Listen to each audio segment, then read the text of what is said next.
Hello, my teaserking family. Well. Very interesting morning. We will have some Mark McGuire tell us all about Comex blowing up. Finally. So I know Luke, Bobby, I'll wait for you.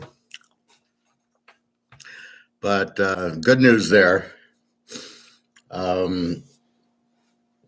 Let's go through the college lines, and I got the free pick is Alabama with the Detroit Lions Baltimore Colt game being under 48-49, somewhere in that neighborhood, whatever you can get it at. And I think the key to that bet is Lamar sucks.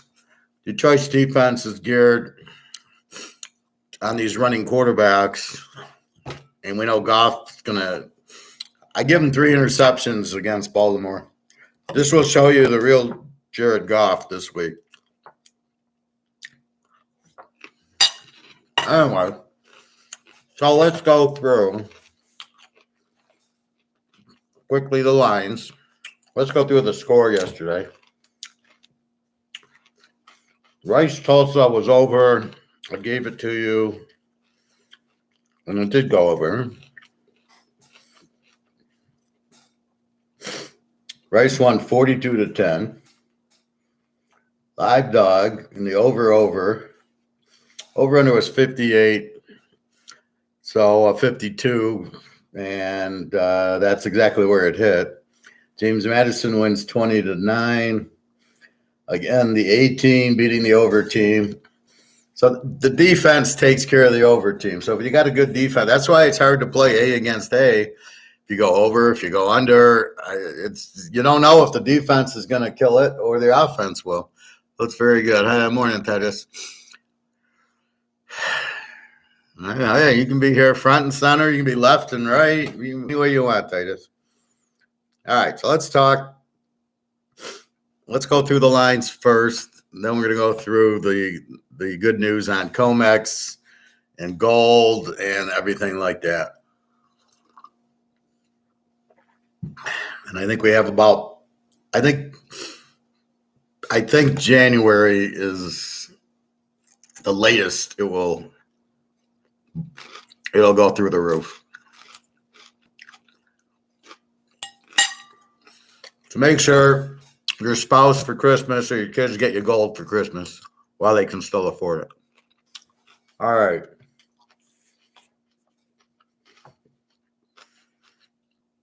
Tonight, SMU Temple. It's the only game. 22.5, 55 for SMU. It's gone up from 20. So this started at 19. See, here it says 14, but I don't know where they saw 14. Then up to 19, now it's 22. A lot of money going in SMU. This is where you got to be careful. This is how a game gets fixed. SMU wins by 19. Because the money's bet on SMU raising the odds, and therefore the bookie's on the phone going, okay, you can win by 21, no more. All right. Ohio. Then now we go to this is Saturday's action. We got Ohio State now back up to 5.5 and 45.5 against Penn State. This is the noon games. Georgia Tech 4.5, 57.5. Hasn't moved. Both teams are over teams. Baylor, Cincinnati 3.5, 49.5. Really hasn't moved. That was 3.5 now. Since he's an even team that can score, and Baylor is a W without their quarterback, but they got Blake Shapen back, so they're probably both W teams. Where am I? Baylor gives up 30, and Cincy gives up 25. Rutgers, Indiana. Rutgers minus 5.5 and 40. Indiana is the Z team. If Rutgers would just run the ball and play defense, they'd win. They just don't start passing the ball. Navy and the Air Force. Go Air Force. Beat Navy. Air Force -10, 34.5. Holy fuck. So we know Air Force's quarterback's out. Navy's quarterback's also hurt.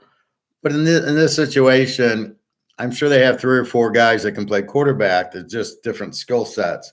Because when you're Army or Navy and your quarterback's running as much, he's going to get hurt. You need – here they probably go 4 quarterbacks deep. So I'm not really that worried about it. But 34 is a low number, even for these games that are very low scoring. Ohio, 16.5, 52 against Western. Ohio's the under team. Western is kind of a W with an over defense. So do you take it under? Ohio doesn't score much. Western, they're not going to score a lot here. UCF, Oklahoma. Oklahoma 17.5 and 67.5. I guess they think this will be high scoring. See, with Oklahoma's defense, it's hard to go over in their games. They're the A team. UCF's an over team, but their quarterback Plumlee's out, but their backup's not bad. Still at noon, Arkansas 6.5, Old Mississippi State and 48.5. Arkansas up from 5, 6.5, 48.5. So that tells me that Will Rogers, their quarterback, is questionable, maybe not playing, because why would the line jump? It's not like they were out. Oh, shit, I got to turn my oven on.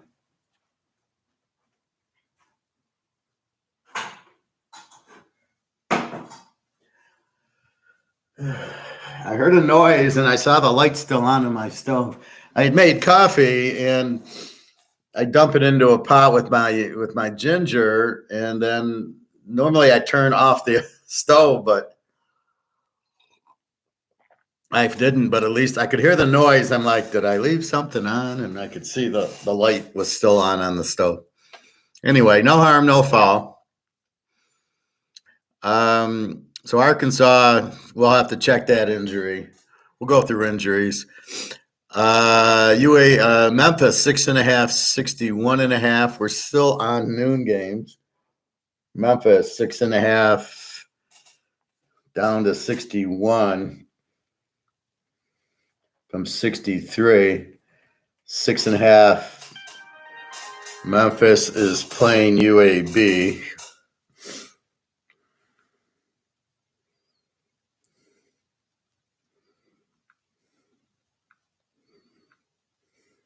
I keep getting this scan, the UPS package, and I call the number. It's from the UK, and it just I keep blocking the number, and they hit me with a different number. But important, you just delete it and don't go try to figure it out. If you don't have anything coming on UPS, it's a scam. All right.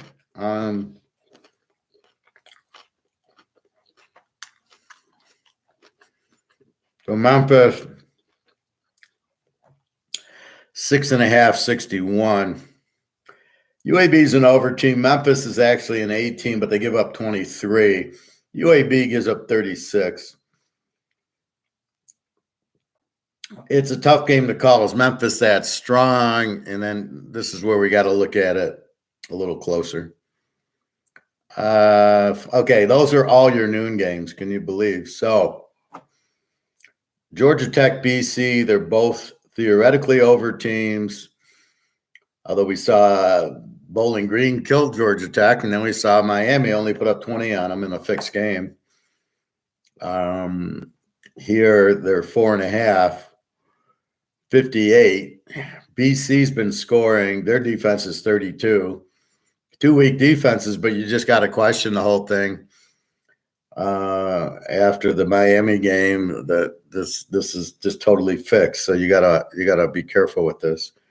UCF, Oklahoma. Oklahoma beat Texas. They're in the driver's seat. They're laying 17-67. UCF is a over team. They give up 28. Oklahoma's an 8. They give up 14. It's at Oklahoma. They're much better at Oklahoma. I don't know if this game gets over. Oklahoma's defense has been good, and UCF, we'll have to check. Rutgers 5 over Indiana and 40. I like Rutgers like I liked them last week. Indiana's a Z team. Rutgers, if they would just run the ball, you saw what they did when they in the fourth quarter. They just ran the ball. They got 3 touchdowns and they won the game. And they got a good defense. So I know they're not good. Alex thinks they're a weak favorite, and I kind of disagree with them in this situation against Michigan State at home, against Indiana. I don't think they're a weak favorite here. They're not an Oklahoma or an Ohio State, but they run the ball and they have good defense and they have a good coach. And Indiana kind of sucks. They have a 29 defense. So if Rutgers doesn't throw the interceptions they threw last week, they should just win the game. I think they're very undervalued. Penn State, Ohio State, A versus A. Penn State gives up 8. Ohio State gives up 10. The best team Penn State's played is West Virginia. Ohio State beat Notre Dame. Over under a 46. What do you do with that? Do we trust the dog in this game? Do we trust Penn State? Do we say, well, I can't bet against Ohio State at home? They normally win the game. They normally beat Penn State. They both have rookie quarterbacks, first-year quarterbacks in a big game. The kid against Notre Dame choked at least 3 times.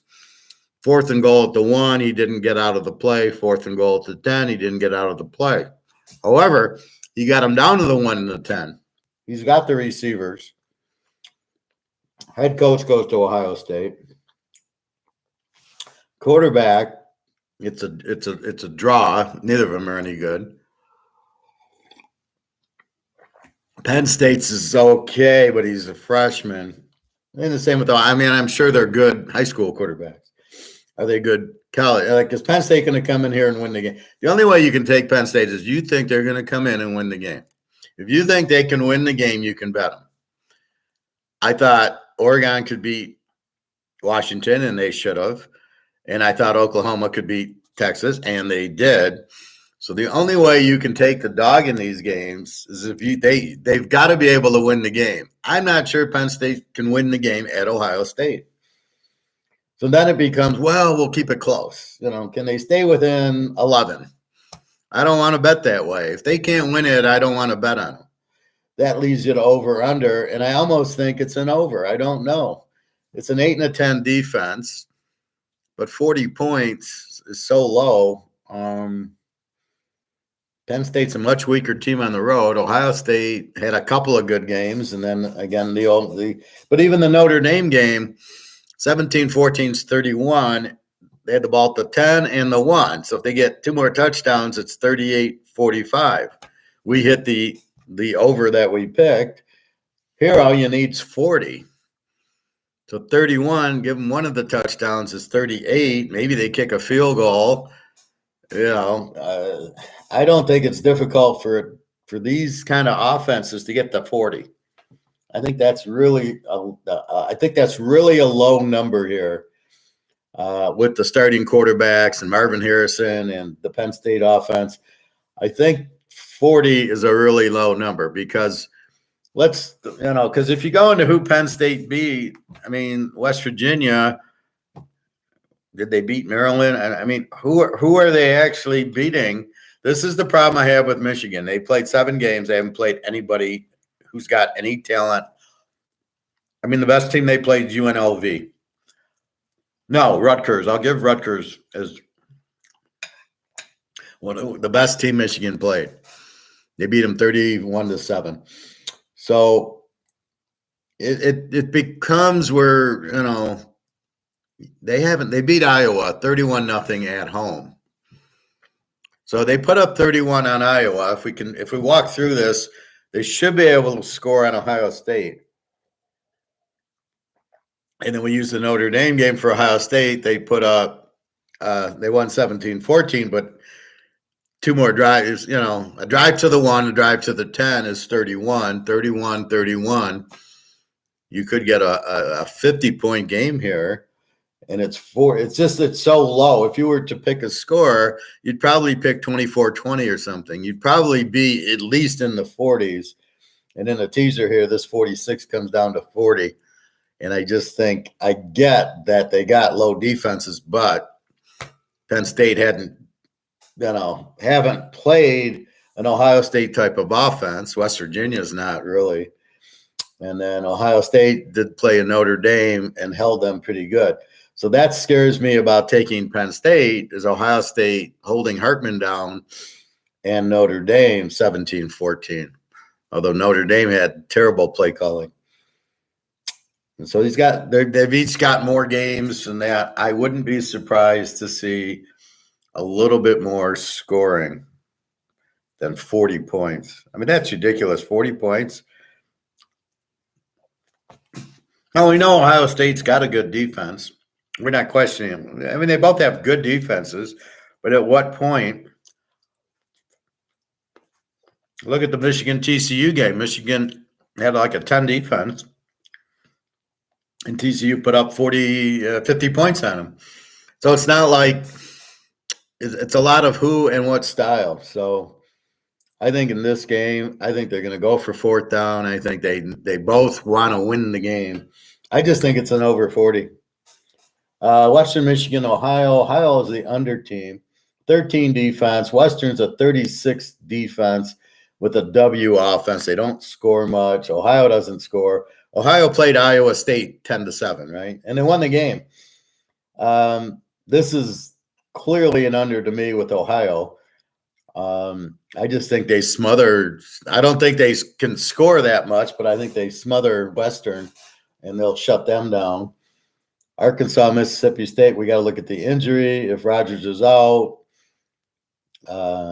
they played Alabama pretty good, but they were down 24-6 and got a few touchdowns late to fuck me on my Alabama bet. Baylor, Cincinnati. Baylor's quarterback's back, so should be some points in this one. Neither team's got that great defense, but you just never know what the game is. I mean, all right, Rice-Tulsa. I would have expected Tulsa to score more than 10 points. They're an over team. Against Rice gives up 30. Rice wins 42-10. You get the over. However, where was Tulsa scoring? I mean, they're an over team and they didn't score, and Rice gives up 30. So just because of those numbers, you must keep in mind these are averages in a way we can I got to hear. We need a way to keep score, right? So an average, they give up that. On average, Michigan gives up 7 on average. And they haven't played anybody, so you must take that into consideration.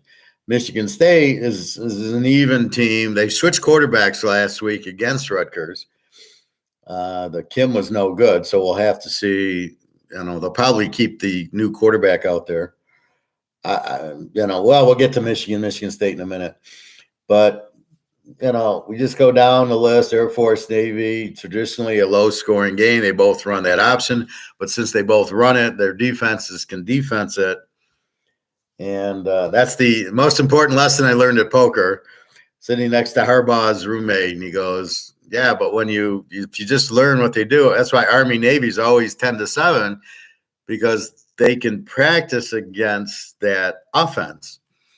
And so as soon as they start running the play, the defense knows what the play is and where it's going, and they know how to defend it because that's what they see every day in practice. Air Force throws the ball a little bit more, but they haven't been throwing the ball at all this year. Their quarterback throws 2-3 passes. He got hurt. So now you got a backup quarterback, so you don't really know. Navy's quarterbacks, 2 of them are hurt, but I'm sure they'll play in the game. If it was Army Navy, they'd be playing. I don't know about this.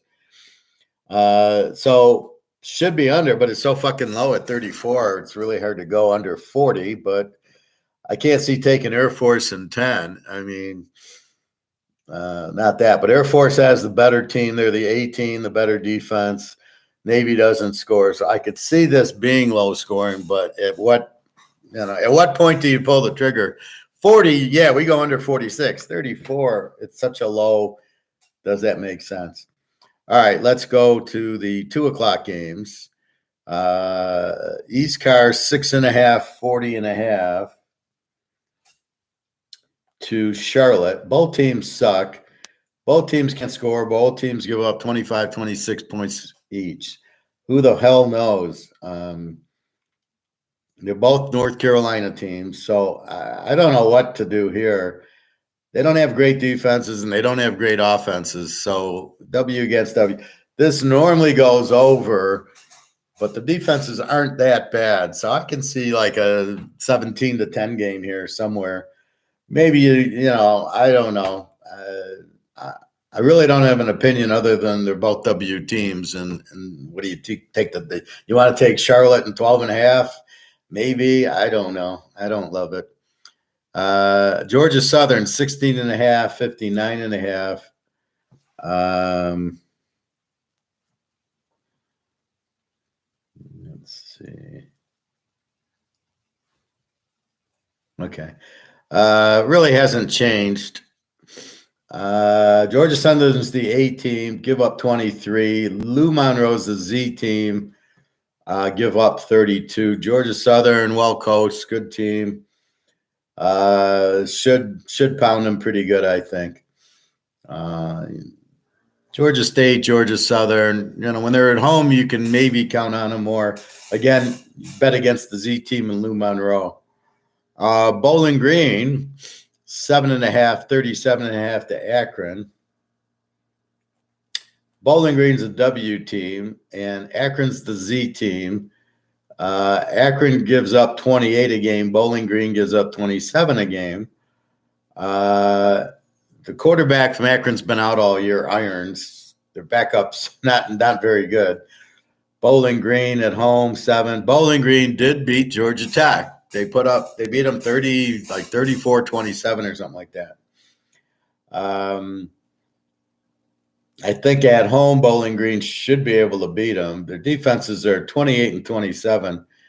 The over-under on the game's 40, which tells me they don't think Akron's going to score because we know Bowling Green can score.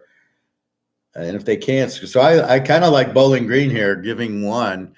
They're at home. Akron's terrible, and they did beat Georgia Tech. So I mean, it's not like they're horrible. We'll have to check injuries there. Okay. Next, we're up to the 3:30 games. Okay. Pitt and Wake Forest.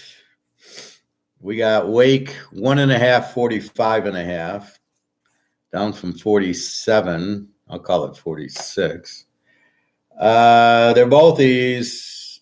Pitt killed Louisville last week, so maybe they found something. Wake's kind of weak. They're both kind of weak teams. I think you can take the dog. Over under 46. I don't know what you do with this. Kind of weak quarterbacks. I don't love this game. South Florida 1.5, 54.5 against UConn. South Florida is an over team. Give up 36. UConn's a W team, gives up 31. The total of 54, I think, is low for this game. I think UConn can score a little on South Florida's bad defense. South Florida should put up a big number. South Florida and 4 maybe, but if you really want to trust South Florida, I know they had their quarterbacks out. Bohannon's been out all year. Again, it's such a strange game. I mean, do you trust South Florida as a road favorite?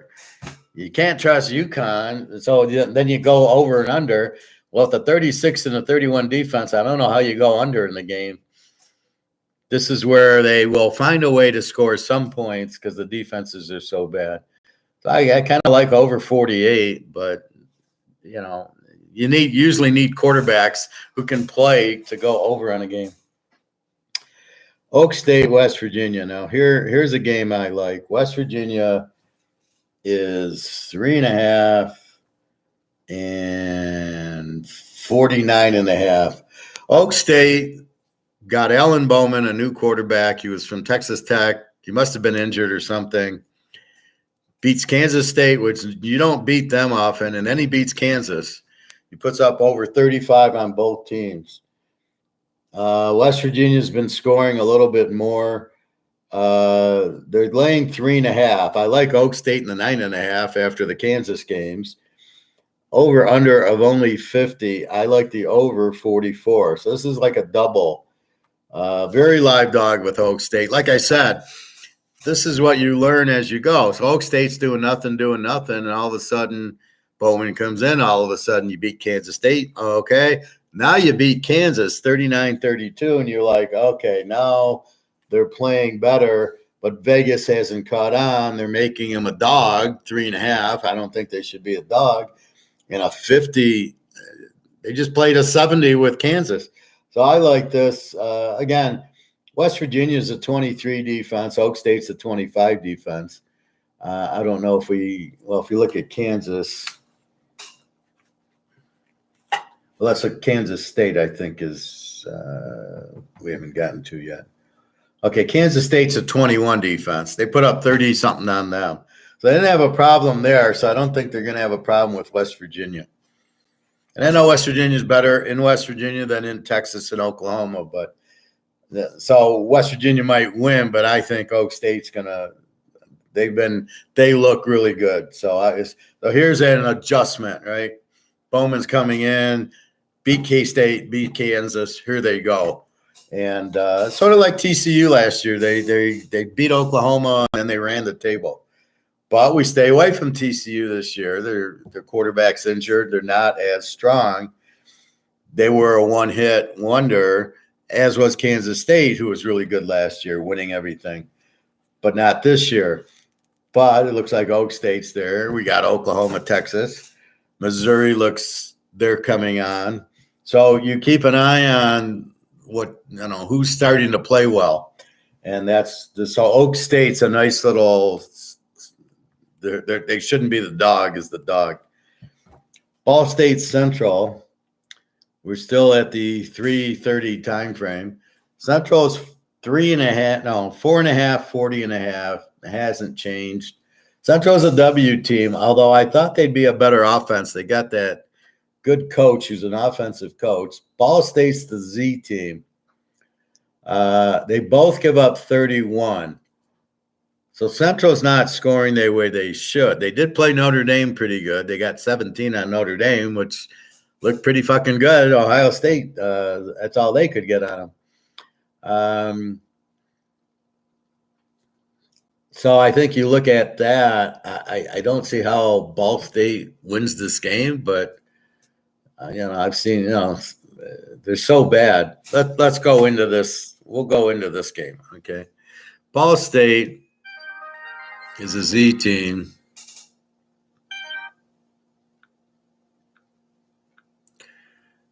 They always call me at the wrong time.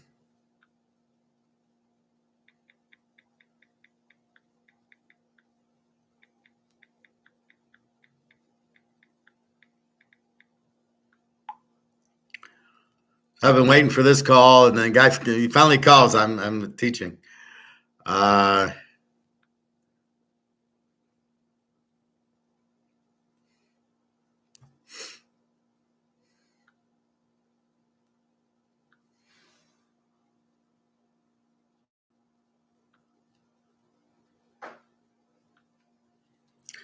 That's for Daria.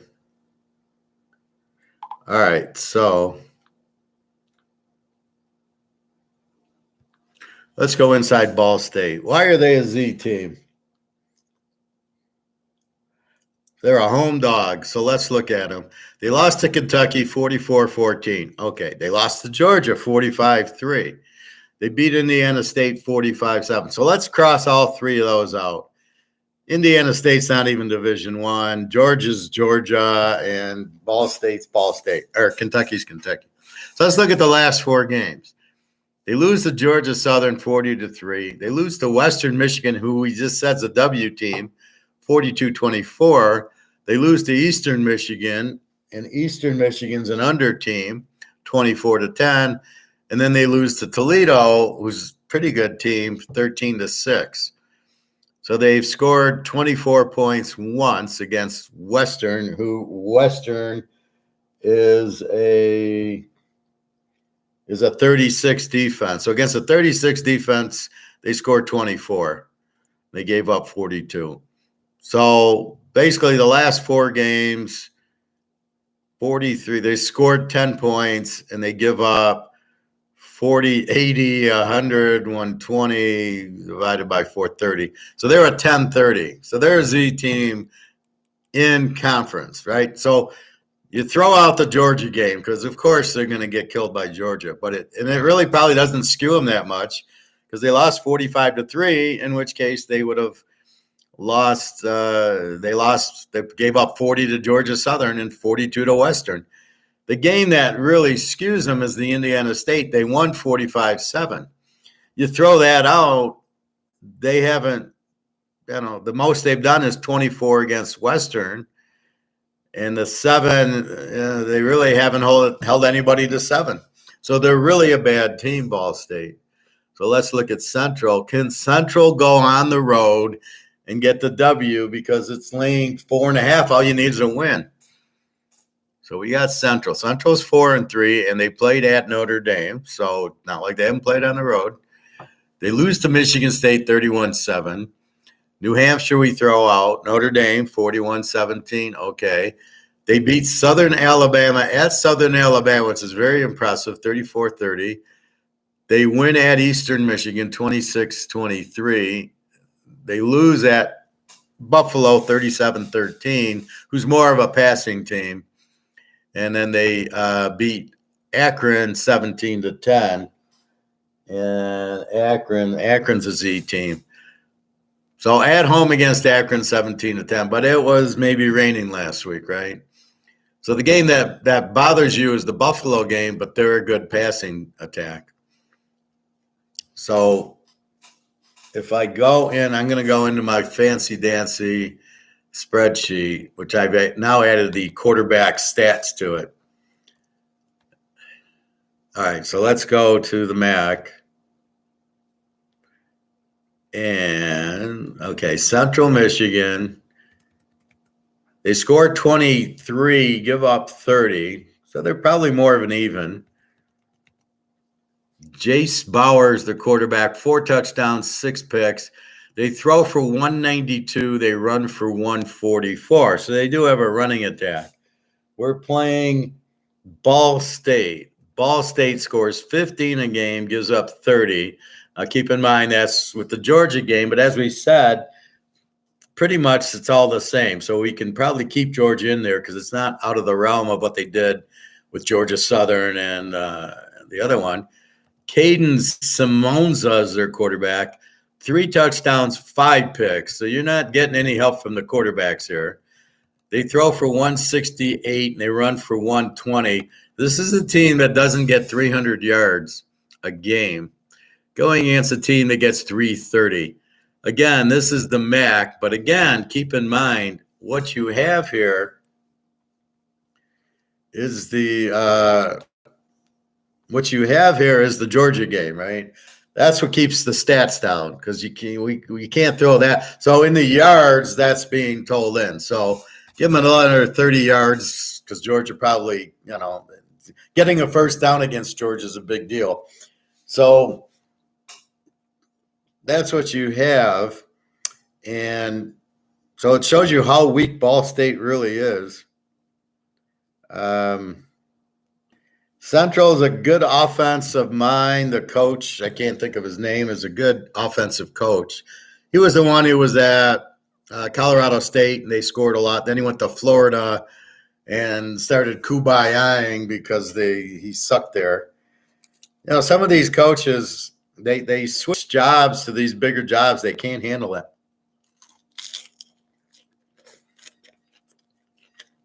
It's just over their heads.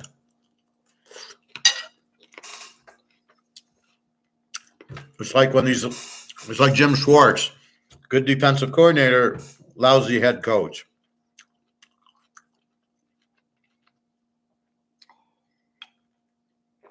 Some people cannot be the head guy because then they have all the power and they don't know how to handle it. As a defensive coordinator, you got to look up to the head coach and do what he says. And he's going to say, do this and do that. And you're going to say, oh, okay. But if you're in charge, you don't know how to handle it. So Jim Schwartz can't. He's a good example of that. I think it's McElrain. McElrain's the Jim McElrain, the coach who's good at Colorado State, and he's pretty offensive. I would be surprised if Central loses the game. You can't bet this game over because Ball State sucks. I think Central going to Notre Dame and putting up 17 is the difference here. So I think Central can win the game. I'm not sure they're a W. They're probably more of an even. I mean, it's 22-30, which is theoretically a W, but not really a terrible W. And they played at Notre Dame, so it's not like they haven't played a team. All right. Buffalo, Kent State. We got Buffalo 6.5 and 43.5 to Kent State. Kent's the 0. They give up a Z. They're a Z team. Give up 35. Buffalo's the over team. Pretty good offense. Pretty good quarterback. Give up 32. Again, you could look at Kent and see, can they score? This is a low over if they can score. Now let's go into Kent State, because this would be a great over if Kent could actually put some points on the board. Kent lost to Eastern 28-14. They lost to Ohio 42-17. Lost to Miami of Ohio 23-3. Lost to Fresno 53-10. Arkansas 28-6. UCF 56-6. So offensively, 6 against Arkansas, 10 against Fresno, 3 against Miami of Ohio, 17 against Ohio is actually good. They're the under team, and 14. So I think Buffalo is a very good play here, provided their quarterback's playing. We'll have to check injuries. I think Buffalo against this defense, they should easily win this game. And I don't think Kent gives you enough to go over. I mean, they score 14, 17, 3, 10, 6, 6. So the most they've scored is 17 against Ohio, who's the best defensive team they played. So if Buffalo gets you over, then Buffalo wins the game. So I think you can. I think Buffalo is a good play here. Go Buffalo, beat Navy. It's interchangeable, Army, Navy. Wisconsin, Illinois. We're still at 3:30. This is a super revenge game for the coach. Humpty Dumpty here. Wisconsin, 2.5, 40.5, down from 42. I'll call it 41. Wisconsin's an 18 under a B team, and Illinois is a W with a 28 with a lot of injuries. Bielema was the coach of Wisconsin. Now he left to go coach Arkansas. I don't believe they fired him. I think he left for Arkansas. Won like 2 games there. Now he's back at Illinois. Had a good season last year. A lot of injuries this year. He had a really good running back. Not this year. Wisconsin's so injured. Mordecai's out, the quarterback from SMU. He's out. But Illinois doesn't have the defense. It's a hard one. I think Illinois, didn't they beat Maryland last week? But Maryland's not a defense. Well, Wisconsin's so injured. Yeah, Illinois beat Maryland 27-24. They lost to Nebraska 20-7. They got killed by Purdue. Penn State beat them 30-13. Kansas beat them 34-23, and they beat Toledo 30-28. So they've been scoring in the 20s, except for Purdue and Nebraska, hardly defensive teams. I don't know. This game, without Mordecai, I can't take Wisconsin. Let's pass on it. Eastern Michigan, Northern Illinois. Northern Illinois is 11-44. Eastern's an under team with a 19 defense. So Northern Illinois is an E team with the 22 defenses. Should be pretty low scoring. A little check for under 45-51. It's at Northern Illinois. It's probably pretty even. I don't know. 11 seems like a big number here. But both defenses seem good. So I would say it's probably an under 45, 50. At least you can get to the 50s. I mean, there's too many flukes. A fumble, a pick six, something. All of a sudden they've scored versus, when it's 32, I mean, in any type of touchdown and you're in trouble. Still at 3:30. Iowa, 3.5, 30.5. Jesus. 30.5 to Minnesota. Iowa, quarterback's out, strong defense, a 15 defense. Minnesota, not as strong defensively as normal, gives up 27. They're an E team. Quarterback sucks this year. Iowa basically ran the ball 100 times against Wisconsin last week, and they actually won the game. So I don't know what you do here. Iowa plays much better at home, much lower scoring. I don't know how you take the points or lay the points. It's an under, but now you're at 31. How do you go? Like I just said, how do you go under 37? A pick six and a punt return, and you're sweating it out. So I do think it is low. Maybe Iowa at home after the Wisconsin win. Maybe you take Iowa, but you get 2.5. I don't know. I'm not enthralled.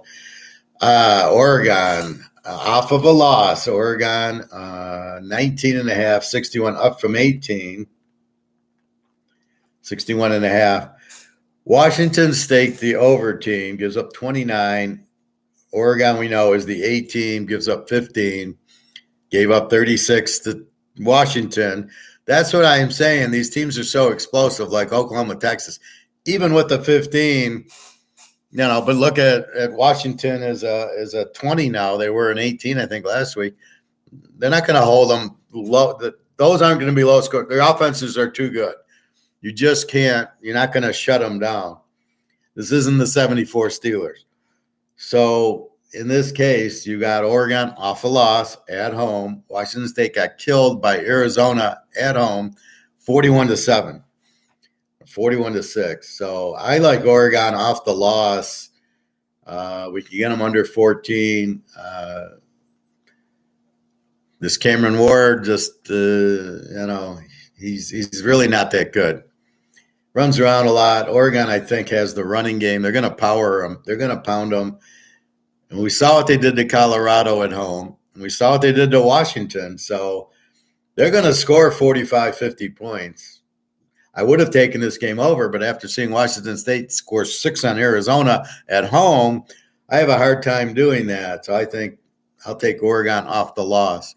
There's two big teams off a loss, Oregon and then Texas, who lost to Oklahoma, had the week off last week. So those two teams, you might tease them. And just great teams off a loss. The difference is Oregon's at home.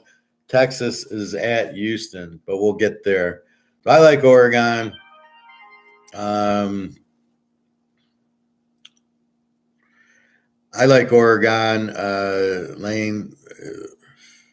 Laying under 14. Again, they're so explosive at home. They run the ball, good defense, good quarterbacking.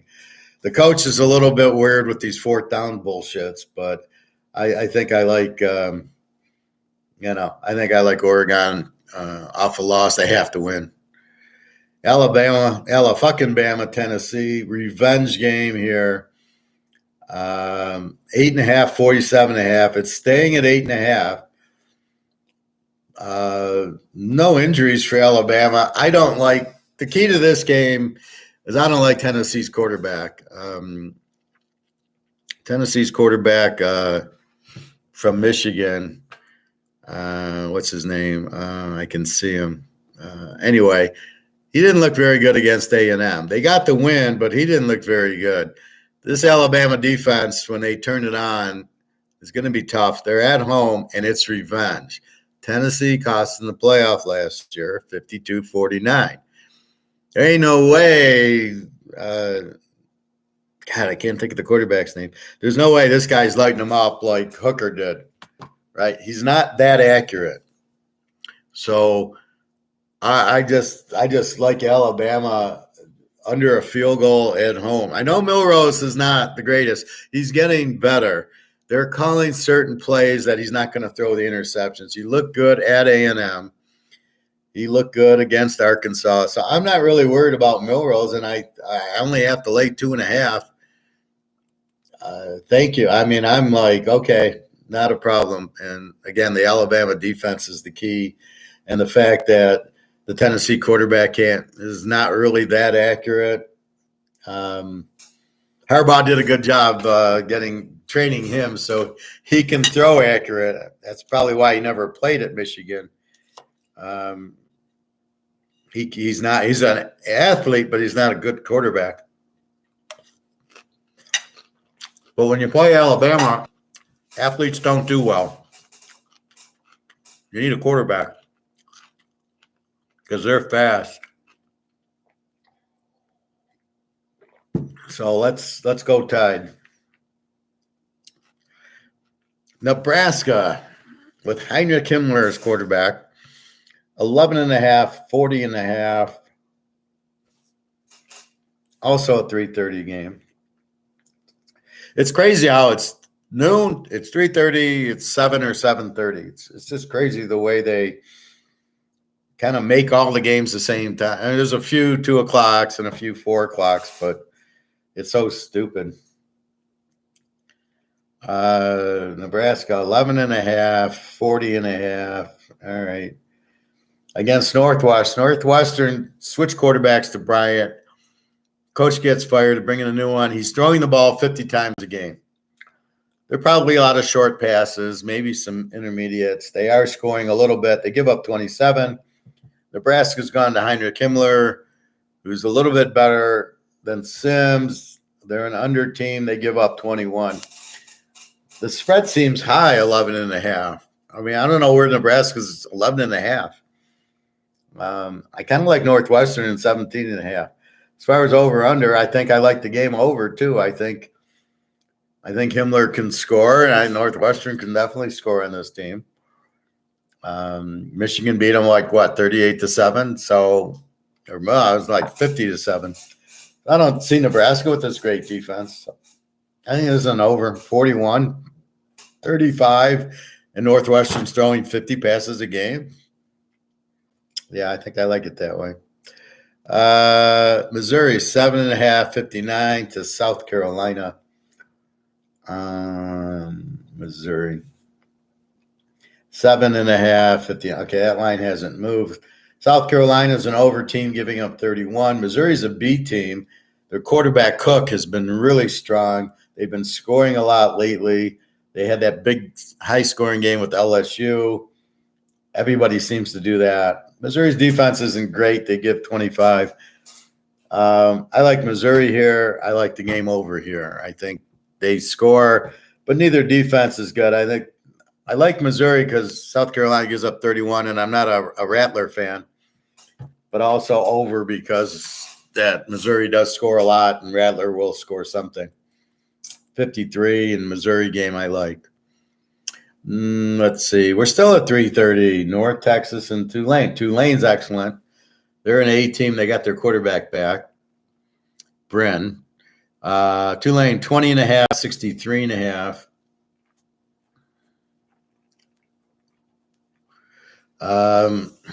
It's a big number. North Texas is an over team, gives up 36. Tulane's an A team. We know that. Great offense, great defense, strong team.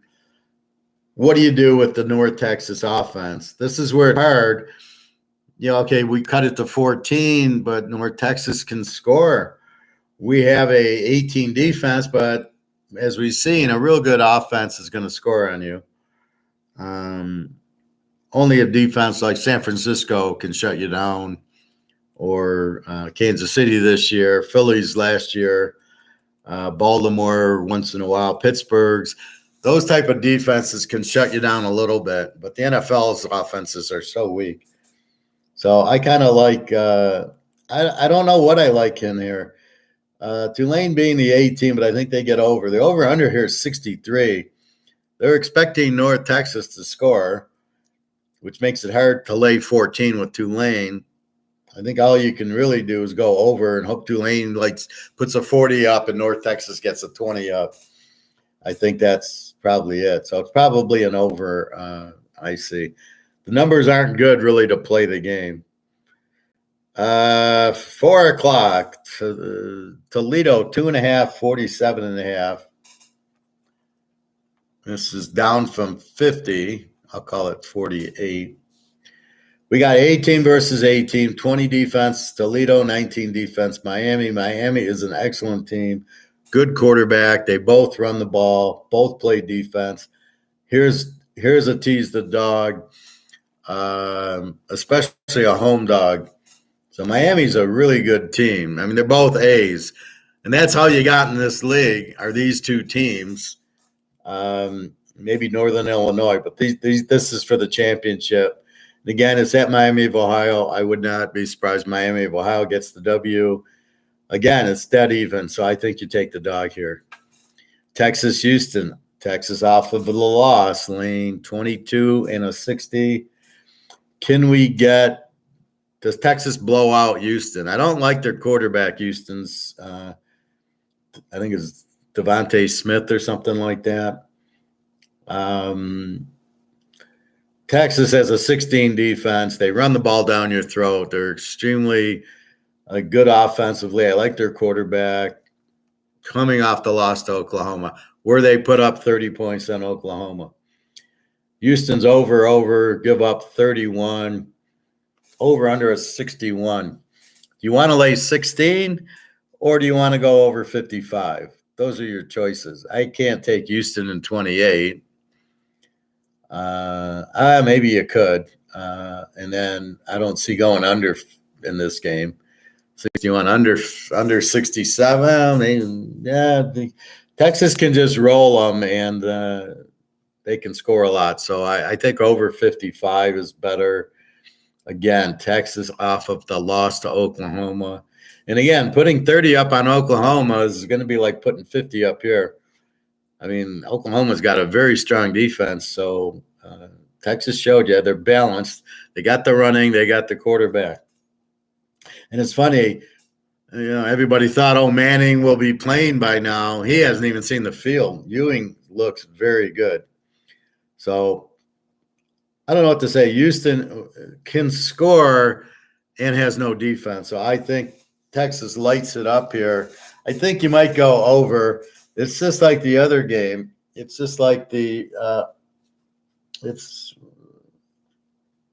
was the game we were talking about? I think it's like the Nebraska Northwestern game. I mean, they're not going to stop Northwestern from scoring, and I don't think they're going to stop. They're not going to stop Texas. Texas is going to light it up. I give Texas 45 points here. What do you do with Houston? Are they going to score the 20 and you can't lay 16? Or, do they score enough to get the over? Well, if Texas gets 45 and I'm 55, if I only need 10 points from Houston, I got the over. I think over is safer, even though Texas is off a loss, it's going to be pissed off. But I think Houston should find a way to do it. But Texas is going to probably dominate most of this game. But it is at Houston, so we will see. I assume they play at the Houston, what the hell is the football team's name? I think they play. I want to call them the Houston Gamblers, but I know that's USFL. So I think that'll get them a little. It's a tough one, but you can't take Houston because Texas is off a loss, and they're just too damn strong. All right, now we go to 6 o'clock. UTSA, Florida Atlantic. UTSA 2.5, 58.5, down from 60 and down from 3. The shorts jumping on Florida Atlantic for some reason. UTSA has Harris back, Frank Harris, quarterback. They've looked good the last few games with him. They're an over team, probably. Florida Atlantic is an E team. They don't score that. They score in the mid-20s. They give up 23. I just define it. It's an E team, but with the 23, I just show it as an under versus an E. Either way. So UTSA gives up 27, they give up 23. Over under 58. Florida Atlantic's quarterback's out. They've been using their backup for 5 or 6 games now.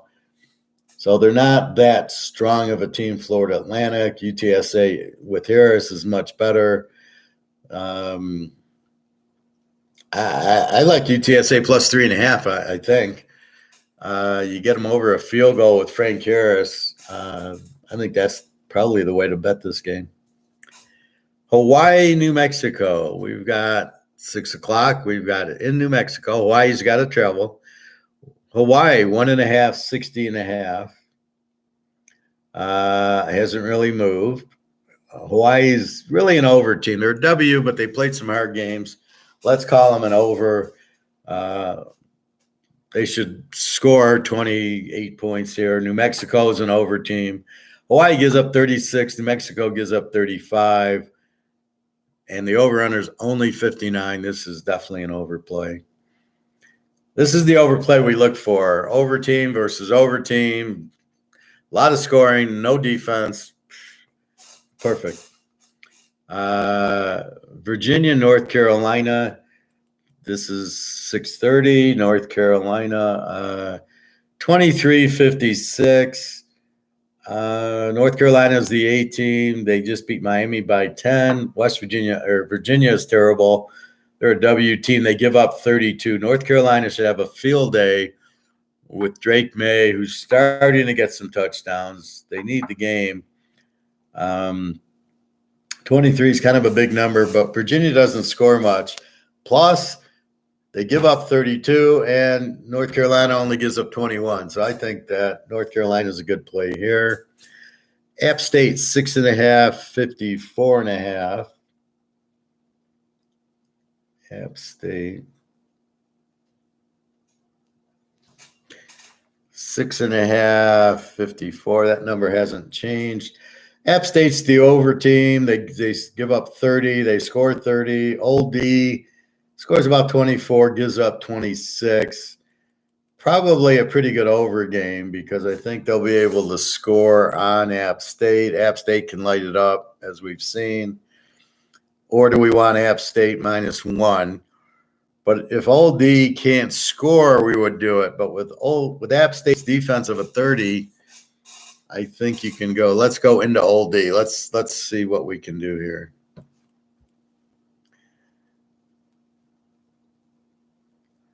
They lose to VTech 36-17.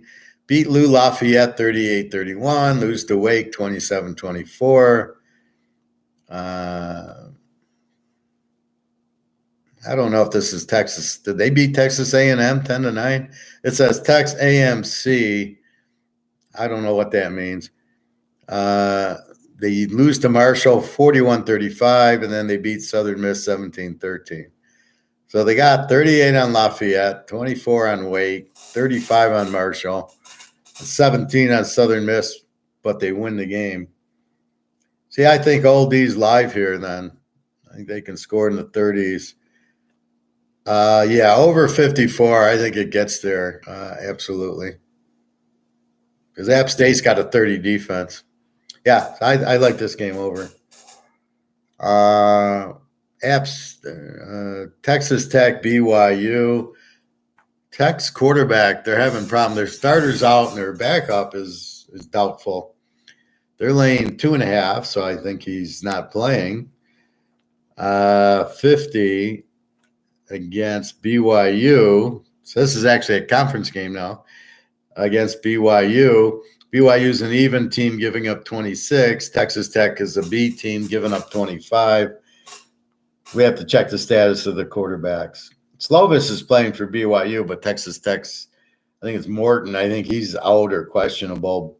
The starter Shaw got hurt. This is when you use a running quarterback. This is what happens to you. So not sure. This should be an over game with Texas Tech. Texas Tech's always, you get it at a 50, you go over 44 with Tech. It's just about an over every time. But we got to see if their quarterback's playing.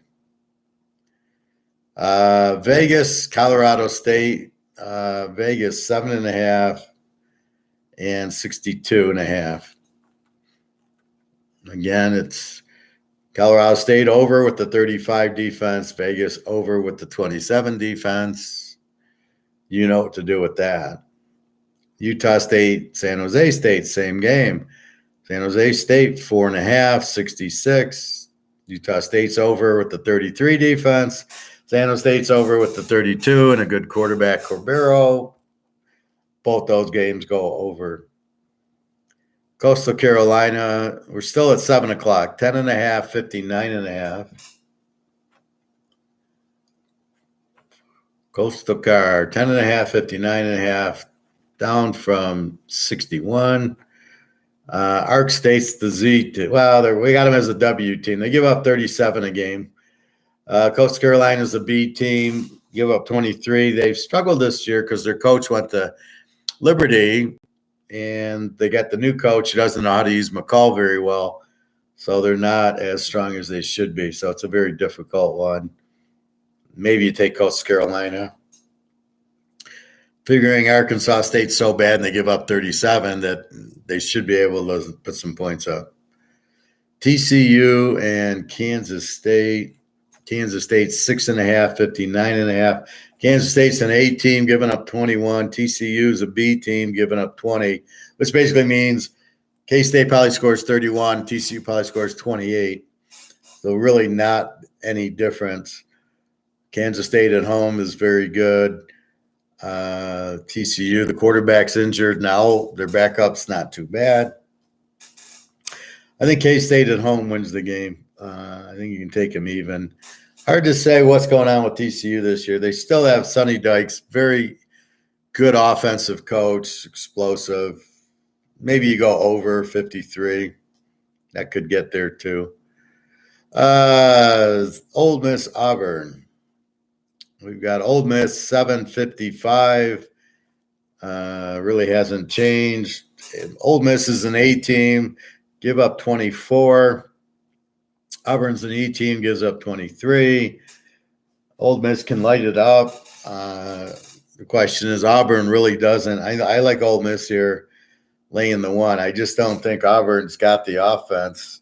And I think Ole Miss, even though they lost at Alabama, played at Alabama. Now it's Auburn. I think Ole Miss wins this game. Michigan State. Michigan 24.5, 46.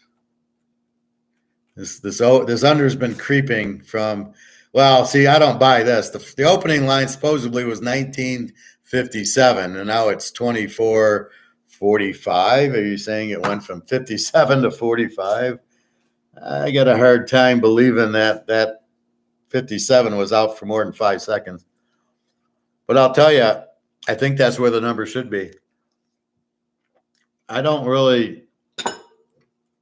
I'm almost tempted to go over because I just think 46 is over 40 is just too low. I honestly see Michigan State gives up 24 a game.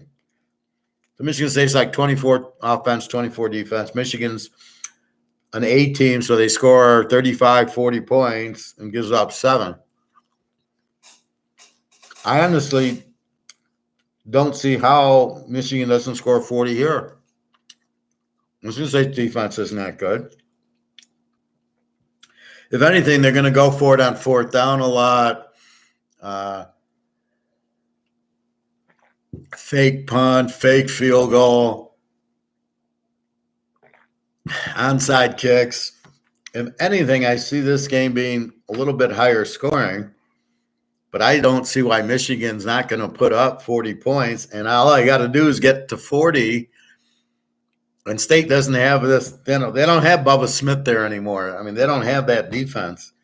I really like this game over, I think. It's hard because Michigan's a 7 defense, but they're being an A offense against this Michigan State's defense. They should be able to light them up and just pile it on because it's a rivalry. So I think they score 40. I wouldn't be surprised to see 45-21 in this game. 40, because here's my issue with Michigan. If we look at their opponents, 52-7 to Indiana, 52-10 to Minnesota, 45-7 to Nebraska. So what's different about those three teams than Michigan State? 31-7 to Rutgers makes sense. And then 31-6 to Bowling Green, 35-7 to Vegas, and 30-3 to Eastern. Those three, they were just taking it easy. But once they get into the Big Ten, they're 45, a 52, and a 52. And they've given up. They haven't shut out anybody. They gave up 10 to Minnesota, 7-7-7. So let's give Michigan State to 7. We're at over under 46, so we're 40. That's 33, and Michigan's gotten 30 points every game. And I don't see the difference between Minnesota, Nebraska, Rutgers, and Michigan State. As a fact, let's look at it. Rutgers, Nebraska's a 21 defense. Rutgers is a 16 defense, and Indiana's a 29. So against Rutgers, a 16 defense, they 31-7. So I don't see where they're going to have any trouble. I think this game's over. Because it's a rivalry, look for Michigan State to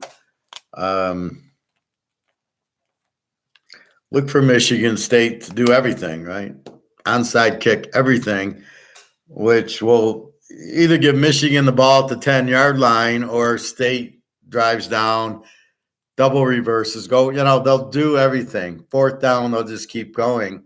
And unless they get to the 20-yard line and don't score, and that's where we're getting our unders is these fourth down calls. So you drive all the way down to the 10-yard line, go for it on 4th and 5, and you don't make it. That's an under. You just drain 6 minutes off the clock, and the other team gets the ball at their own 10-yard line. So those are like fumbles deep in the end in the thing. That's why you kick the field goal, because you're basically just giving the team you're not scoring points. That's not good.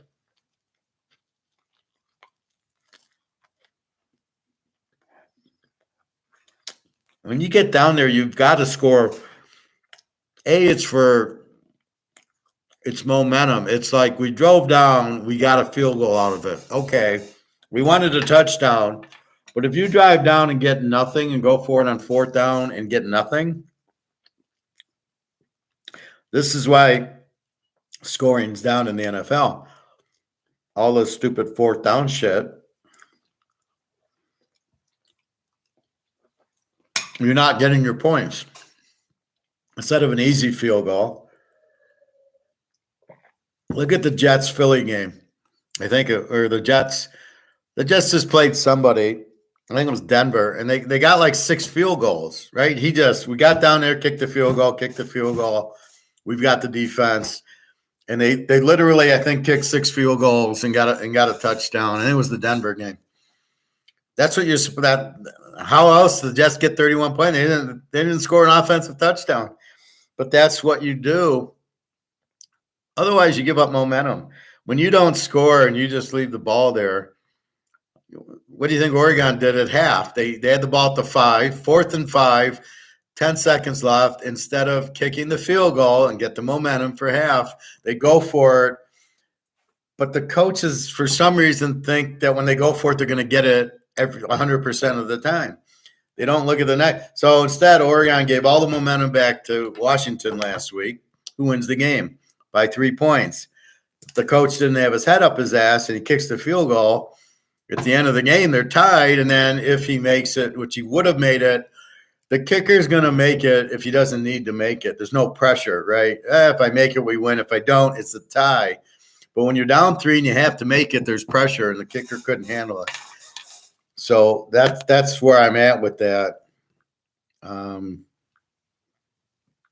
So keep that in mind. So I think Michigan goes over, and I think Michigan State needs to. Hey, Nick.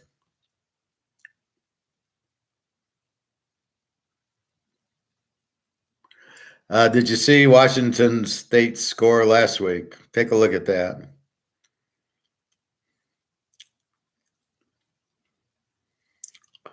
And you got Oregon off a loss. You got Oregon off a loss, Texas off a loss, and Alabama in a revenge game. So anyway, I kind of like Michigan over. I think Michigan's just too powerful offensively, as much as they're powerful defensively. But as I'm saying, State's going to go for it on fourth.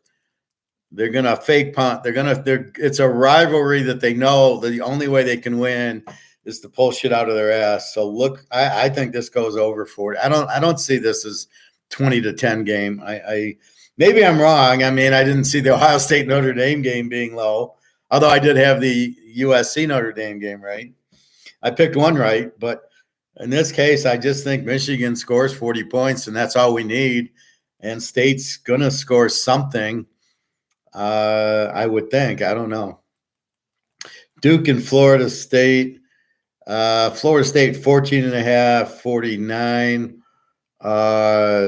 Duke's an A team, gives up 10 a game, and has a wicked defense. And they beat Clemson 28-7. Should have beat Notre Dame. Played them a 21-20, where Notre Dame scored on the last play of the game. Florida State, strong team, as we know, and an 18 defense. And I think the only way to play this game's under. Riley Leonard's questionable, okay? But he's more of a running quarterback. He only has 3 touchdowns, but they run it down their throat. But their defense is outstanding. Their secondary tackle is outstanding. And Florida State's got a good defense. I don't see Florida State 14-point favorites in here. I wouldn't touch that with a 10-foot pole. Duke is a very strong under that.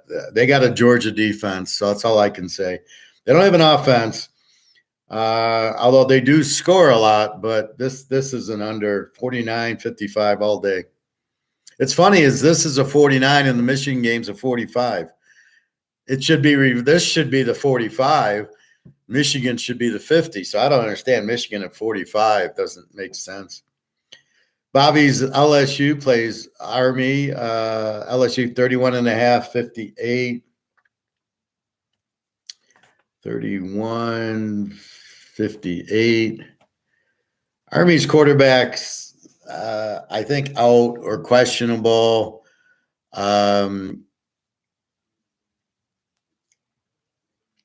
LSU's they're a very strong offense and a very weak defense. Army's gone to more of a passing attack with the new offensive coordinator, but as you can see, the starting quarterback's okay, but if he's out, the backups aren't as strong. I go back to like Army, Western Kentucky, and Army, Coastal Carolina last year. They were pretty high-scoring games. Over under a 58. I think I can't lay 31. I think this is over. Army's defense gives up 20, but it's just LSU. They play very high-scoring games, so I think this could go over. Clemson, Miami. Oh, my God, Miami. Clemson 3, 48.5. We got the idiot coaching staff of Miami going, we can take a knee? Really? Oh, okay. Both are A's, both give up 19. The game's in Miami. I got to like the under in this game. Although I'm scared because of Van Dyke. I don't really want to go under with Van Dyke, but I think Clemson's defense is pretty tough. Miami's offensive coordinator, you got to wonder if he has a brain in his head. Really disappointing that loss, the way they lost to Georgia Tech. It's going to haunt them. I think this is a close game. I think you can take Miami and the under here, but I more like the under than, although I like Van Dyke. This is a tough game. Hey, Don, you've had your eye on Wisconsin, Illinois. I think Wisconsin is the better team and they should win. Am I right? Have you checked the quarterback status? Mordecai's out, Wisconsin's quarterback.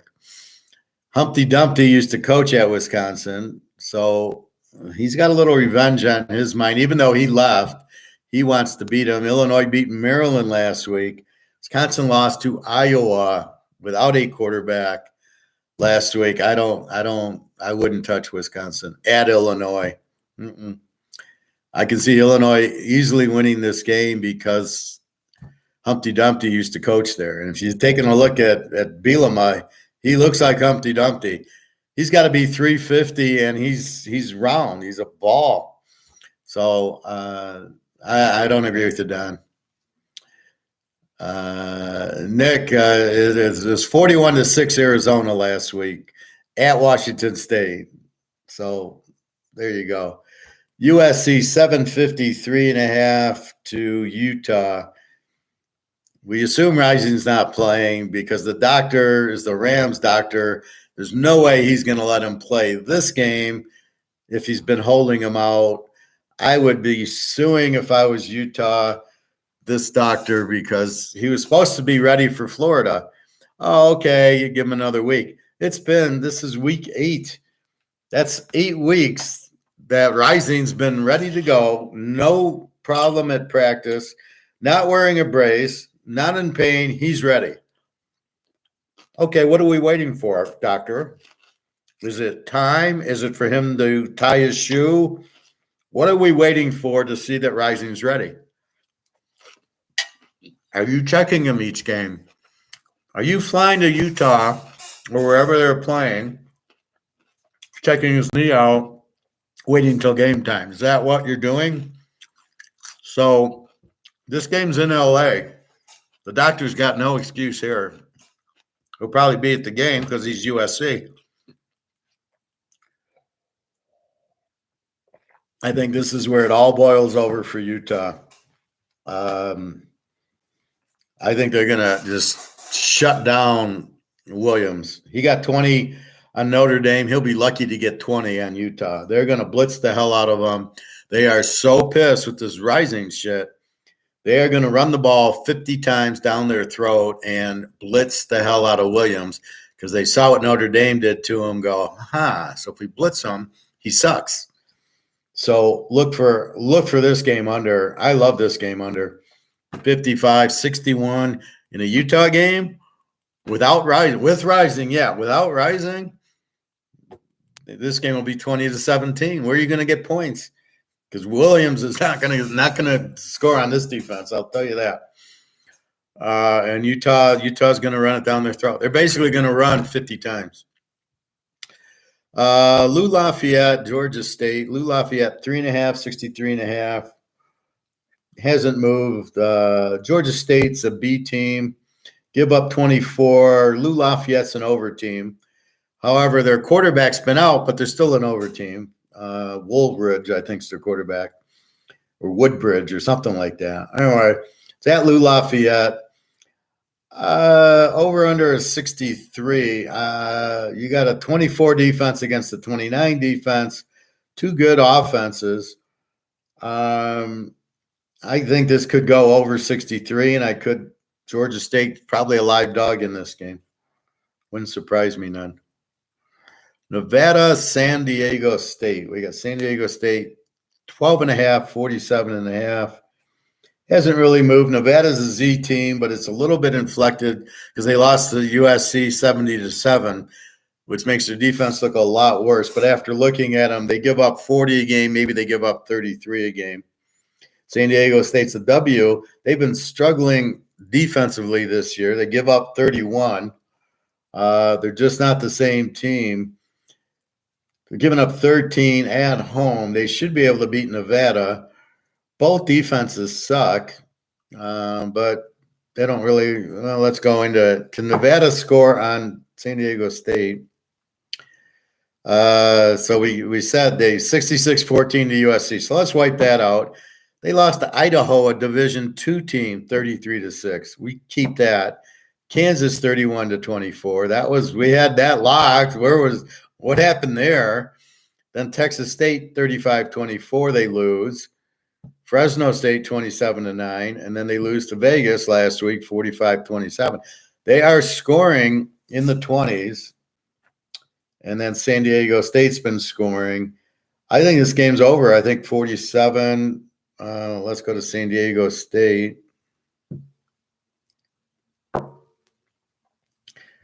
They just beat Hawaii 41-34. The Air Force killed them 49-10. Boise 34-31. Oregon State 26-9. UCLA 35-10. So not a lot of offense. 31 on Boise, 41 against a weak Hawaii. And that's what I'm looking at. Against a weak Nevada, they should put up in the 30s. Nevada in the 20s is a 50. This is a 47. This is way too low. San Diego State. I mean, look at UCLA puts 35, Oregon State 26, Boise 34, Air Force 49, and Hawaii 34. This is a team that's always an under. They don't give up 10 points a game. And look at their last 6 games. It's been 28 and over, and one of them's Idaho State. This game's an over. This game is a fucking over. Absolutely. I need the marker so I don't forget because I got so many games questioned. Now the hard part. Who do I play? Who don't I play?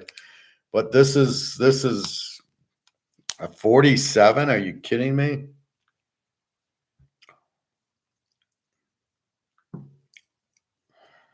Yeah, 47.5. Where are they coming up with that number? I mean, if you look at the whole body, Nevada gives up 40, San Diego State gives up 31. You're giving an over under a 47, which means I can take it down over 41.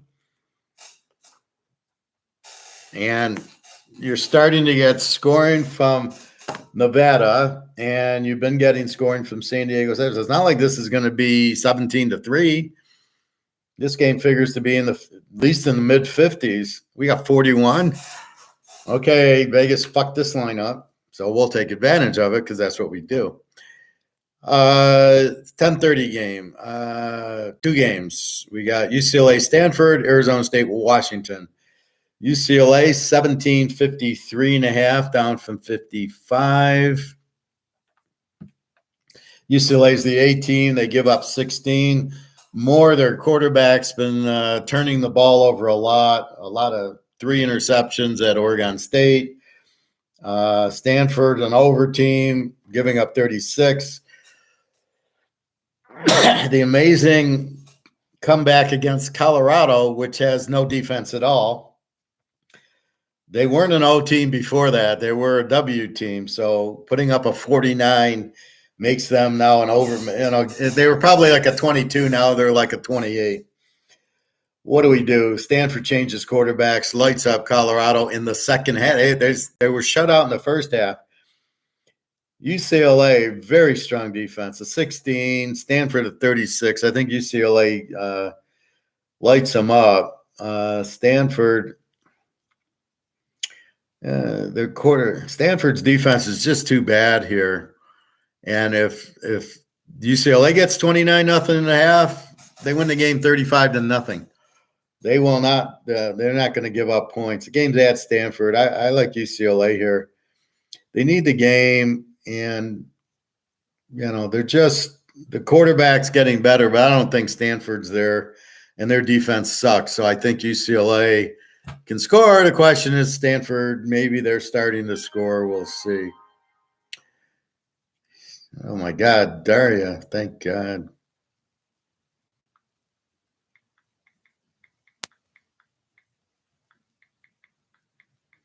Just a second.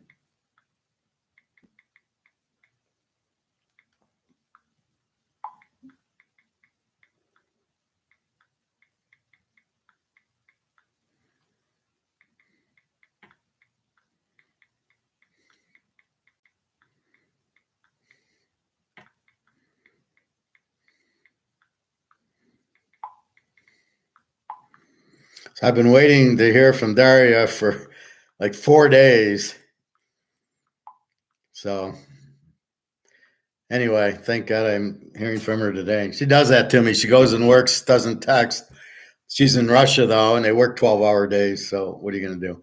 Anyway, I like UCLA just because Stanford's defense sucks. And they still gave up 40 points to Coach Prime. So it's not like their defense is really good. Last but not least, Washington, off of the big game with Oregon last week. They will be a little bit flat, but they play much more emotional at home. They're laying 26-59 against Arizona State, who is a W team with an over defense. I really like this game over. I think Washington gets 40. Question is, what's Arizona going to do? But the way that Washington plays their offense, and I love their coach, DeBoer, Arizona State's not going to stop them with the 28 defense. So you're giving Washington at least 45 points here. You only need 53. Arizona State's been scoring a little bit. Their quarterbacks who are out are getting better. So I think that they'll be able to score a little on Washington.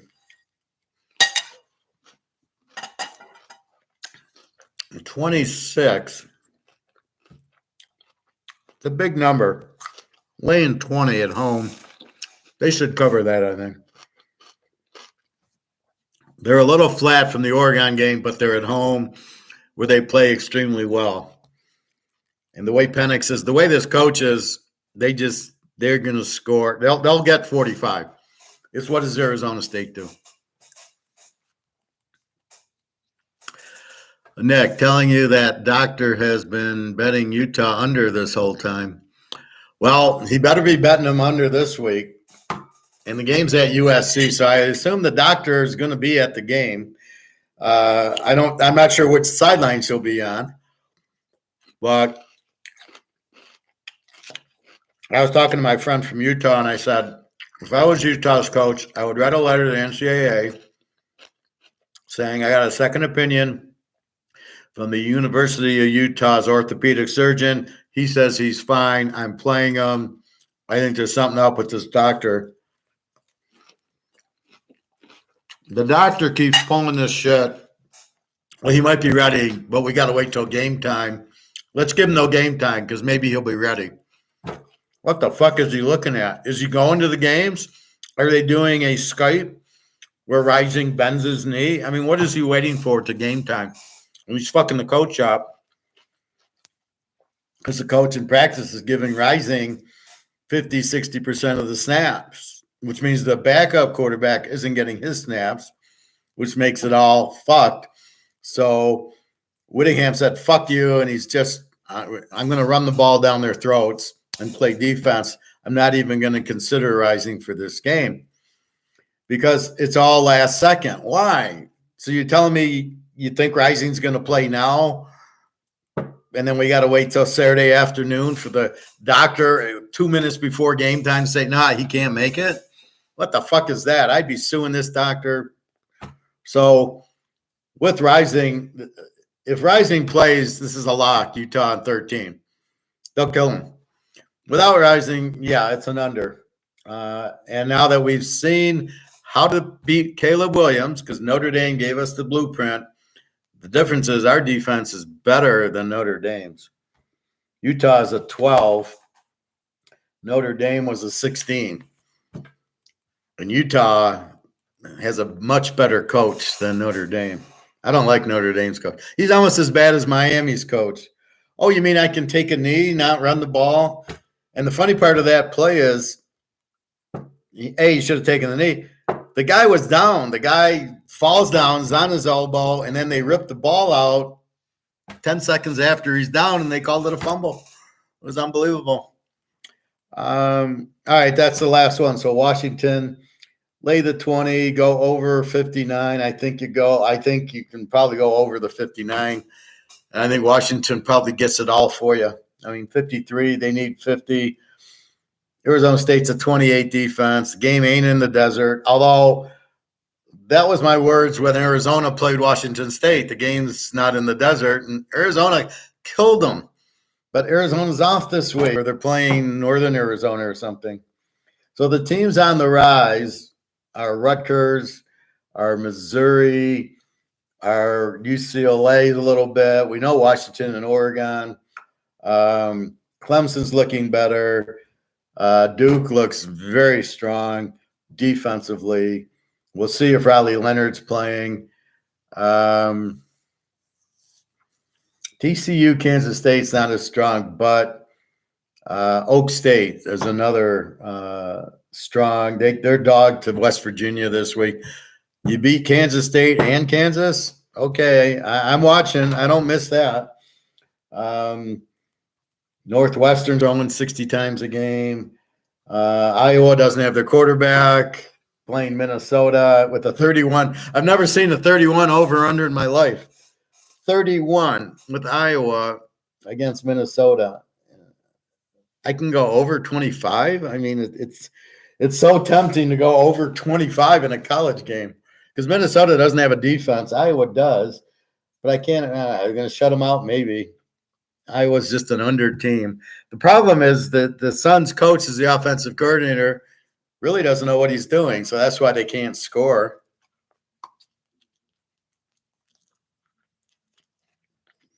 Dark chocolate on a pita. It's an accident. I just happened to put the dark chocolate on the pita, and it melted on it. So I'm like, okay, I'll go with it. My after-swim lunch and dinner, it looks like. Let's go to injuries.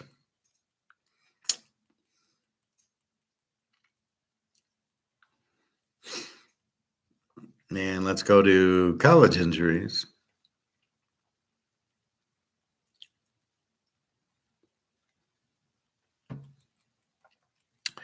So we know the Air Force quarterback's out with the knee. So he's not even questioning. He's out.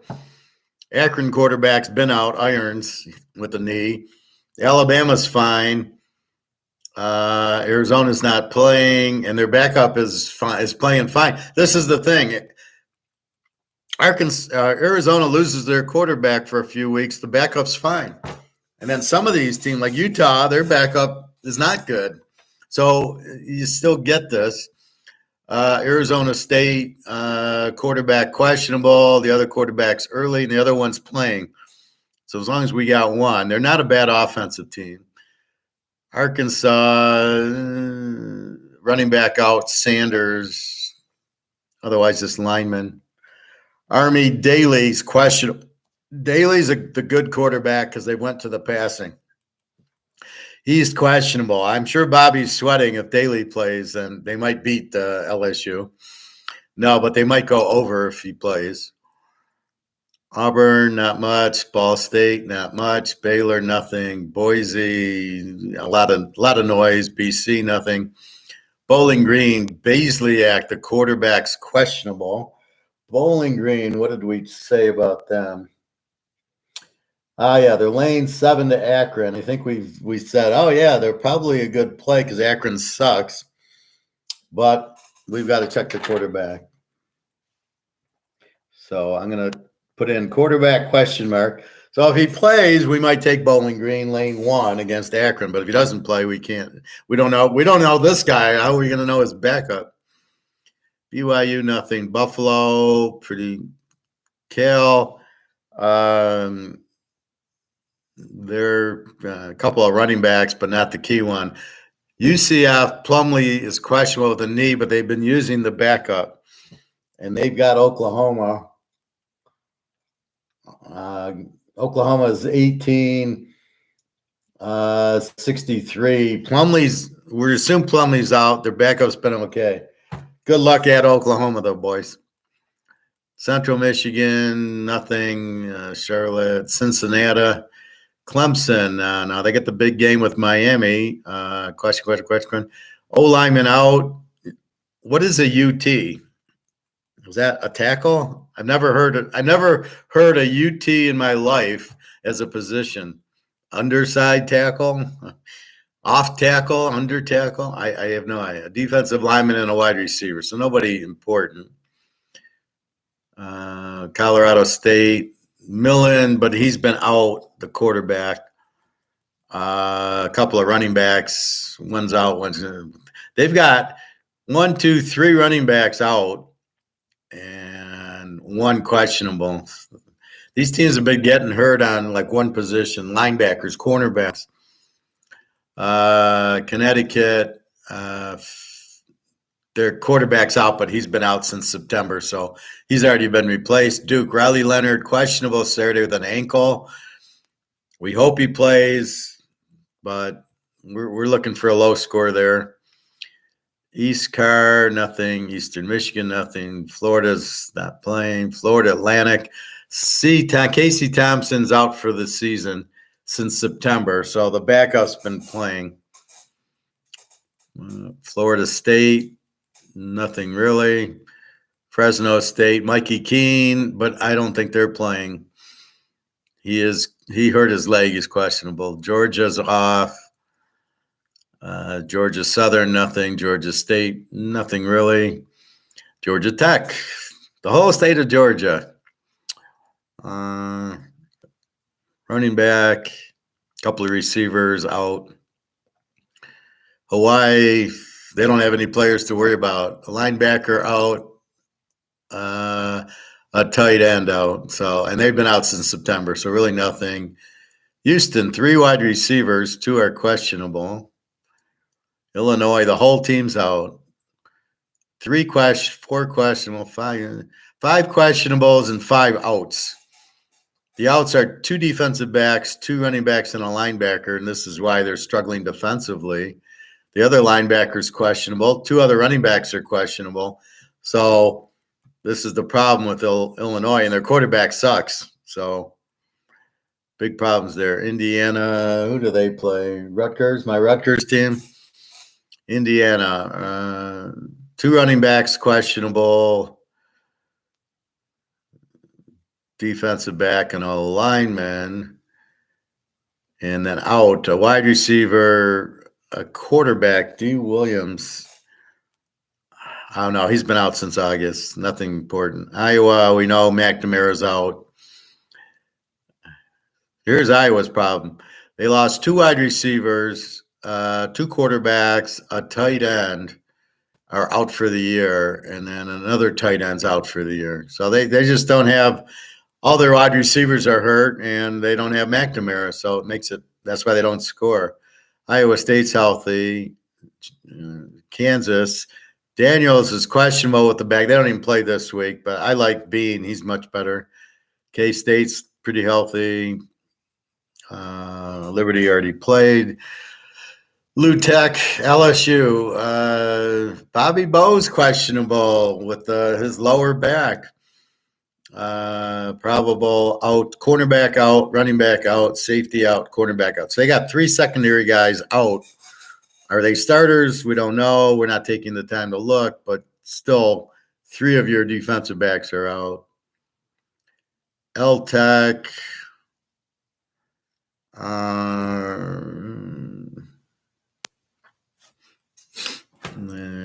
Nothing much. Louisville, nothing. They don't even play. Marshall, Maryland.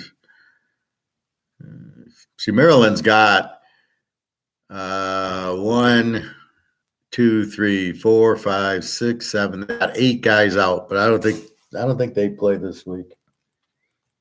I think they're off. Mini, Iowa, Wisconsin, Illinois, Michigan State, Ohio State, Penn State. Yeah, I don't see Mary. UMass, Miami, Fletcher, a running back, doubtful. That's it. Michigan, 4 questionables, 2 outs. I never heard of these guys. Michigan State. Now, Michigan State fucks around. 1, 2, 3, 4, 5, 6. 6 questionables. Then they have 1, 2, 3, 4, 5, 6, 7, 8, 9, 10, 11 guys out. 11 outs. And if we look at it, we've got 2 O-linemans, 2 linebackers, 2 running backs, another linebacker, another lineman, another defensive back, and a tight end. No wonder they suck, right? They've got 1, 2, 3, 4, 5, 6. They've got 6 defensive players out, and then they got another defensive back, defensive lineman questionable. Okay, we assume they play. That's 6 defensive players. Are they starters? I don't know, but some of them are in October where they've been playing. So Michigan should run the score up. Middle Tennessee, nothing. Minnesota, we know they got Jefferson out, but that's the pros. 1, 2, 3, 4, 5, 6. 6 outs and 4 questions. Mississippi, 4 wide receivers, 2 probable, 1 out. So they really only have 2 outs. 2 wide receivers, probable, 1 question, and a tight end probable. So they're going to play. Mississippi State, Will Rogers. Now, here you got to be careful. He's their starters, good quarterback, questionable with an arm, so we still don't know. That's one to keep an eye on. Old Mississippi State.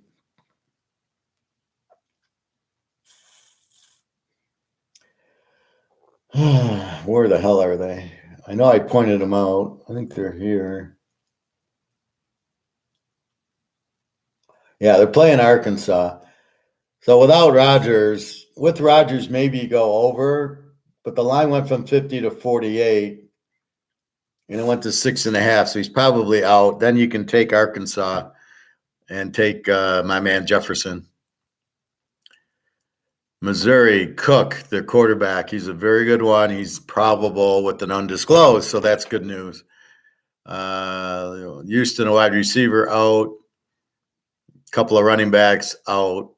Or no, one's questionable. There's only 2 outs, a running back, a DB, and a wide receiver, so they're pretty healthy. Team that scores a lot has many receivers and backs that play. Navy, Lavate, their quarterback, questionable with ribs. They played the Air Force. Air Force's quarterback's out.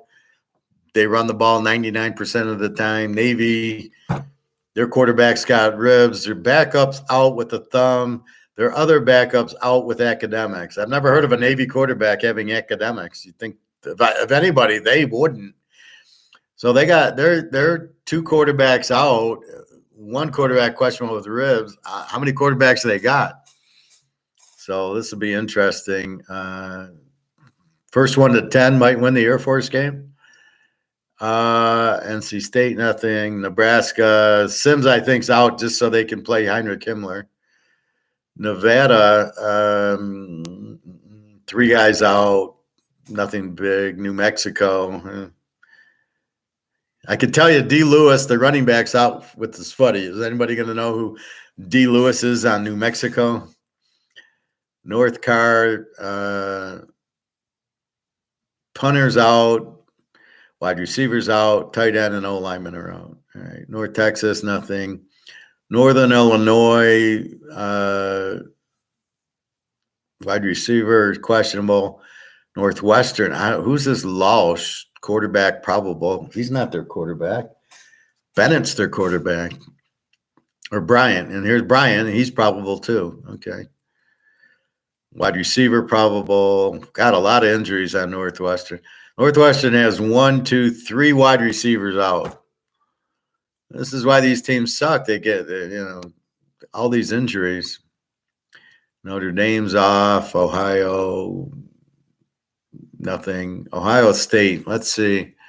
Questionable. Caffey, running back, never heard of, is out. Linebacker's out. 2 wide receivers are out, but not the big one, not Harrison. Safety's out. 2 more wide receivers are out. This is why Ohio State's struggling. 4 wide receivers are out, not including Harrison. A couple of tight ends. So this is it's always the injury, right? So, and then Ugabagwa, isn't he their starter? He's questionable with the leg. So I don't see Henderson. The running back's fine. The McCord, they could probably do better with the backup quarterback. So this is why they're playing more run and defense. why they're not scoring. You got 4 wide receivers out and 3 tight ends out. So this is definitely what hinders a team. You can't just look at Ohio State. You've got to keep in track of the injuries and the positions. They're all wide receivers. It's different if they're different positions, but so that might make it an under game because of all the receivers out. Maybe. It didn't bother them last week against Purdue. Oklahoma, wide receiver Anthony out for the season. Defensive back out, tight end out, defensive back out, linebacker out, wide receiver out. So as long as the quarterback's there, I think that's the key. Oak State, thank God they're healthy. Wide receiver October 7th out, a linebacker October 10th is out, and then O-lineman questionable. And they've been playing great ball, and everybody, most importantly, Bowman, the quarterback's good. So happy with Oak State. Old Dominion, nothing. Oregon, running back and a wide receiver out, and they're pretty recent. They're October 4th. So they got plenty of running backs and wide receivers. I'm not too worried. Oregon State, are they even playing this week? Yeah, I think they got it. There's too many teams. I don't know. I don't think I see them. Okay, Penn State. Let's see the other side of the game. 2 wide receivers questionable. Running back out, Kensey. Defensive end out, safety out, O-lineman out, backup quarterback out, another wide receiver out, defensive tackle out. Look at these teams. So Ohio State, Penn State, and they've got, Penn State's got 1 wide receiver out, a running back out, and a defensive tackle, a defensive end, a safety, and an O-lineman. They have 2 other receivers that are questionable. So Ohio State's much more injured than Penn State. The quarterbacks are both healthy. The defenses both seem healthy, so we'll see. I have no idea how to play that game. I mean, I think I thought over because it's such a low. It's a 46. All I need is 40. I can't imagine we can't get a 21-20 game in this game. I can't imagine this game being 13-10. Ohio State, Penn State. I'll be shocked if this game's 13-10. I mean, they're both A teams. They both have good now. Penn State's got an 8 defense and Ohio State 10. But we've already seen Oklahoma, Texas, and Oregon, Washington with extremely strong defenses, and the game's gotten to the 60s. So when you got the A teams and the good offenses, I think that counters these low ones. It's more when you get the W and Z against these defenses that they're going to pitch the shutout. So I can't imagine it doesn't get to 40. Pitt, no injuries. How can you have no injuries? Purdue. And then you got Purdue. 1, 2, 3, 4, 5. 5 outs, 6 questionables. So let's ignore the questionables. I don't even think they play this week. 2 defensive backs and 2 tight ends. So 4 of the 5 outs. Rice they've already played. Rutgers, my Rutgers team. Questionable. Offensive lineman out, wide receiver out, O-lineman. So 2 O-linemen's out, 2 wide receivers out. But as long as they can run the ball down their throat, that's all I care about. San Jose State, nothing major. Couple of questionables. South Alabama. South Carolina. That Rattler's fine. Wide receiver Wells is out. Running back probable, some questionables, a couple of O-linemen out. Okay. South Florida, Bohannon's been out the whole year. The quarterback from Baylor went to South Florida. USC, nothing. Southern Miss. Stanford, nothing. Temple, Tennessee. Okay, let's go. Tennessee, Alabama. So Tennessee, Alabama's very healthy. Tennessee, running back Bishop out, defensive back out, wide receiver McCoy out, 2 more linebackers out. So they got 2 linebackers, a defensive back, a running back, and a wide receiver out. 1 other O-lineman is questionable. So Roll Tide. Texas, very healthy. A couple of linemen, that's it. A&M, starting quarterbacks out, which we know. The backup looks fine. Nothing there. TCU. Morris, their starters out, which we know. The backup, we'll see how he is. So you got to be careful with TCU. Texas State, nothing. Texas Tech. Morton is questionable. He's the backup quarterback to Shaw. Shaw's out till late November running. Again, the running quarterback. So Morton's the key. He's questionable. Texas Tech is laying 2.5 to BYU. BYU's healthy. 2.5 on the road, and their backup quarterback's questionable with an undisclosed. They got a lot of outs. Jesus, they got 1, 2, 3, 4, 5, 6, 7 outs. A tight end, an old lineman, two linebackers, a DL, another linebacker. They got 3 linebackers out, so they don't have much defense, Texas Tech, anyway. UTSA is relatively healthy. Toledo's fine. Troy's fine. Tulane, fairly healthy. Tulsa, UAB is fine. UCLA. The backup quarterback, Schlee, who was the Kent State quarterback, is questionable. Doesn't really play much. I think he played one play last week. That's about it. Lou Lafayette. Wooldridge, the quarterback's out, but he's been out since September. Legrande, no, he's been out since August, so their backup's fine. Vegas, Brumfield's been out for a while. Their starter. Utah, Cam Rising, out indefinitely with the knee, which, the problem with Utah, Rose, the backup, is out. The other one's back. So their top 2 quarterbacks are out. This makes them an extremely strong under team. Utah State, Vanderbilt. Swan, their quarterback's got an elbow thing. He's questionable. I don't think Vandy plays. Virginia, I know they played North Carolina. 3 questionables. Running back,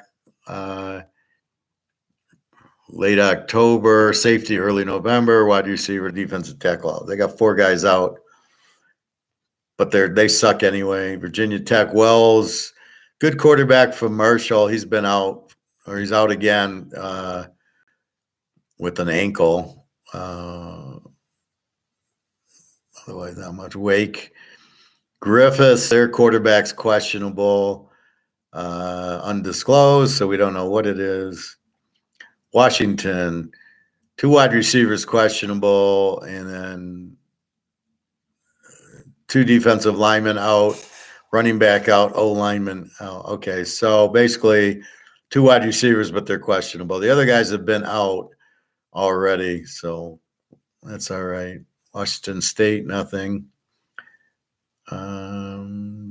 West Virginia, couple of safeties out, a linebacker. Oh, they're hurting a little on defense. And they got Oak State. Ooh, I love Oak State now. Okay. Western Kentucky, I think they already played. Western Michigan's healthy. Wisconsin. So here's why you can't play Wisconsin. Mordecai out. Wide receiver, tight end, cornerback, questionable. 2 more wide receivers out. 2 more wide receivers out. That's 4 wide receivers out with the quarterback out. Then you've got O-lineman, 2 tight ends, a safety, a linebacker, or cornerback. So 1, 2, 3, 4, 5, 6, 7, 8, 9, 10, 11, 12 players on Wisconsin out. This is why you can't play Wisconsin, because it's not, especially without Mordecai. What are you going to do?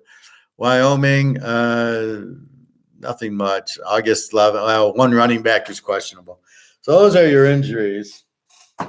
So your free play is Alabama and the Baltimore Detroit over or under. I think it's under.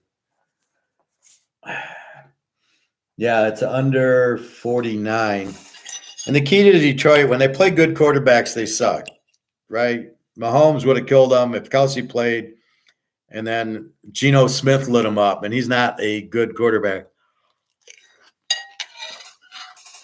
Then they got Mayfield, Vince Young, Riddler, and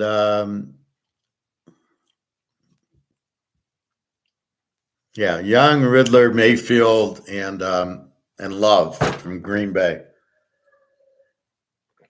So against the 4 high school quarterbacks, that's why their defense looks strong. Against the real quarterback, they give up 37 points. Now, who do they got this week? The high school quarterback, Lamar, the running quarterback. Forget about it. I mean, that's just they know how to defend that, right? Love, that's Young, that's Mayfield. Just they want to run.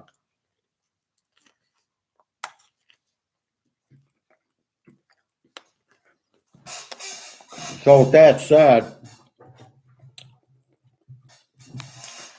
they'll stop Lamar from running like they stop Love and these other guys.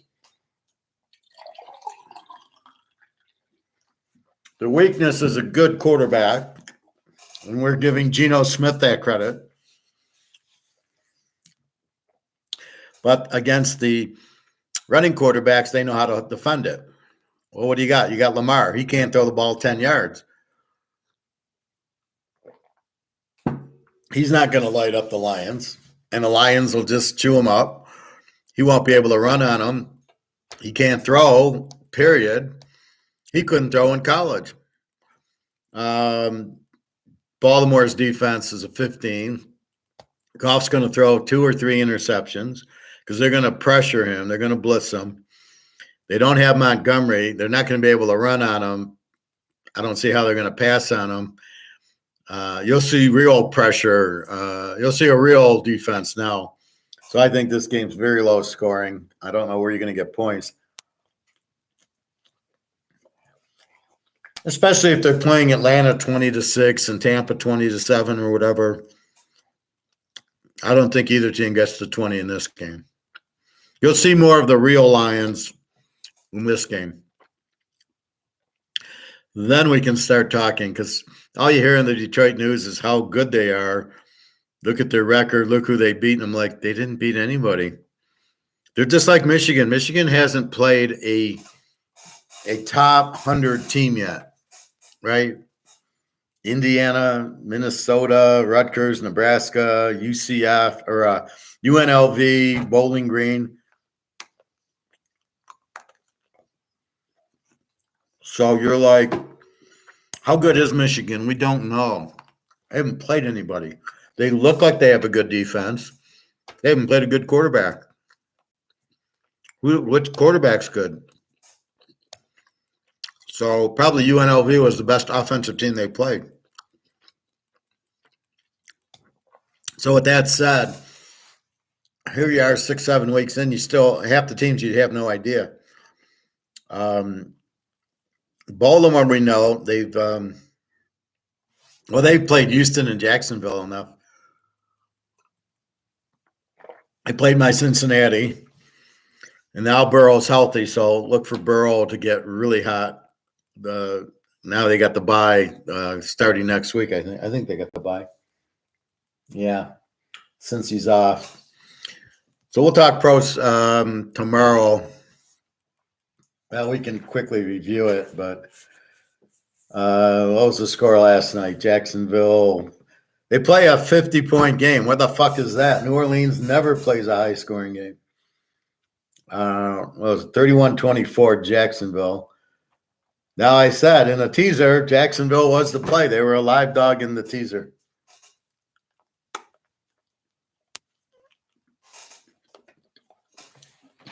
So we got Oakland and the Bears.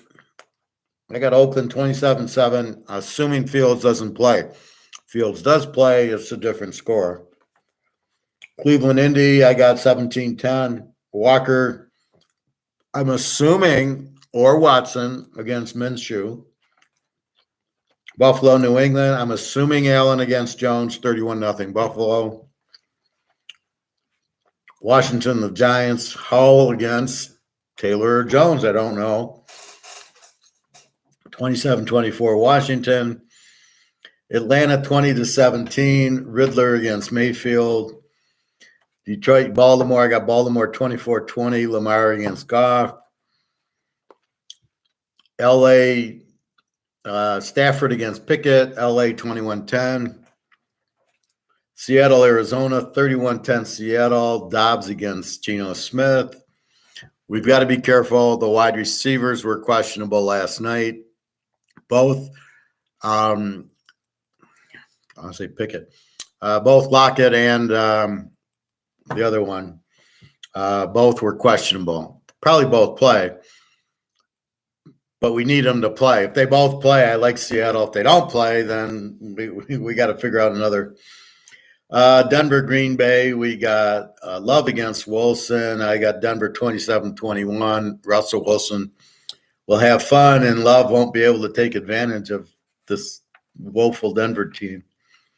San Diego, KC, the game of the week. I got KC 23-21. Herbert against Mahomes. Double trend here. San Diego, you play the dog. You win 99 out of 100 of them. I like the dog here for sure. Philly, Miami, we got Tug against Hurts. I got 35-31 Philly. I'm pretty sure there's not big injuries here. Most of the Georgia guys are going to be back, so they got blood in their eyes when they see Alabama guys. And the Niners 24-7 against Minnesota. Purdy against Cousins. Jefferson, we know, is out. We're waiting on Deebo Samuel and McCaffrey to see if we play them. As long as they play, we play the Niners. And that's what you got. So that's the NFL tomorrow. Again, we'll have to look. What's today? Friday. So tomorrow we'll be looking at the injuries better. We probably won't know until tomorrow anyway. I mean, we assume Fields is out. Garoppolo, we don't know what the back. We don't know Watson. Josh Allen's got a shoulder. Is it his throwing shoulder? Howell, who's the Giants quarterback? I prefer Taylor than Jones, actually. Atlanta, Tampa, nothing. Detroit's got some injuries. Montgomery, I don't think he'll be playing. The backup, Reynolds, who knows? And I think that's it. Baltimore, I don't know. They have so many injuries, Baltimore. Pitt and LA, I can't believe this line's 3.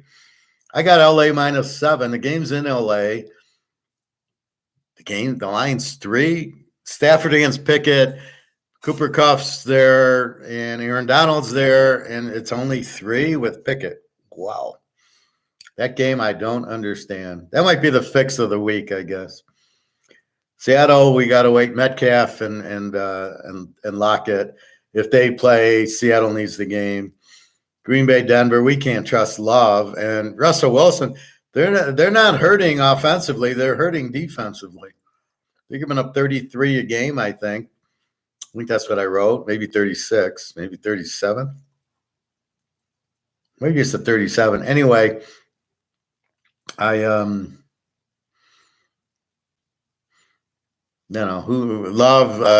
we're waiting on Aaron Jones is still out with the hamstring. For fun, I'm going to count hamstring injuries in the NFL. San Diego, KC's pretty healthy. Miami, Philly, pretty healthy. And the Niners, we need our 2 guys. So there's a couple locks to be had in the pros. We got 1 lock in college, 2 teams. And I see it probably another 3 or 4. Huge week in college. It's kind of like it's like you first write the games down, then you put your spreads in, then you put their spreads in, then you dig into them, and then you go, okay, and then you get a feel, and then you look at the injuries, and it's It's sort of like studying for a test. You have to look at the games like 3 or 4 times. Okay, now I got it. I got Penn State, Ohio State. Rutgers is at Indiana. Now I know it off the top of my head, but when I'm first writing them down, I'm kind of looking for the game as I write it down, going, oh, yeah, I'm going to take this team. And, oh, yeah, Alabama. Let's hope we get a good spread in a revenge with Tennessee. And then we see 8.5. We're like, okay, thank you very much. That's where the free pick comes from. That spread's ridiculous. Now, I know Milrose isn't that good, but he did go to A&M and beat a very good A&M team by more than Tennessee, who had him at home. And I still don't like Tennessee's quarterback. God, I can't. What's his name? Fuck. All right, I gotta go. I gotta go to my college. What's this motherfucker's?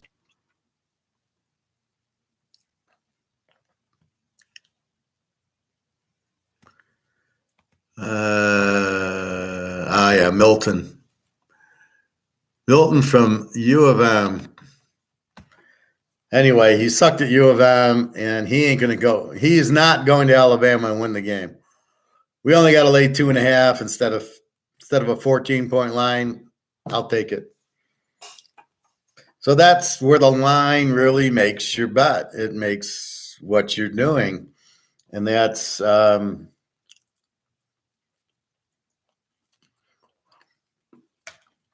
why you analyze the game without the line, and then you put your line in.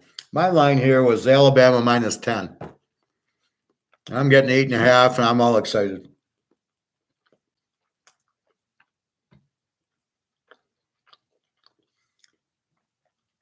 Let's see where they really fucked up the line. I got Michigan minus 14, but I think I was hoping. All right, I got Georgia State minus 10 against Lou Lafayette because they're the B team and Lou Lafayette's the over team, and they got Lou Lafayette minus 3. I got a 13-point difference there. That's what I got Clemson minus 7. They're only minus 3, but that's because I hate the Miami coach after the bullshit he did. I got USC 10. They're 7. I got UCLA 14. They're 17. Washington 14. Again, I was hoping for a lower number. Oregon 14. They're 19 now. What did I have? Ohio State. I have Ohio State minus 7. They're 5. I have Oklahoma 17. They're 17. I nailed that one.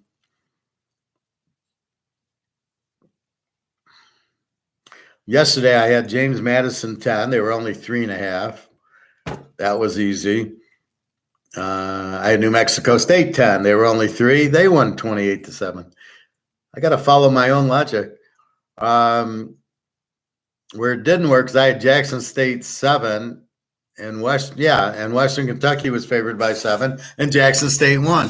So if I looked at my numbers, I got a B team playing an O team. The B team should be favored, and they favored the O team, and we won. So that's why you put your own line in. It's better in pros. I can remember all the teams better. I don't get Nebraska being 11 points over Northwestern. I don't. I mean, Heinrich Himmler doesn't look that good that he's, let's bet Nebraska now. They got their star quarterback back. All right. What do we got?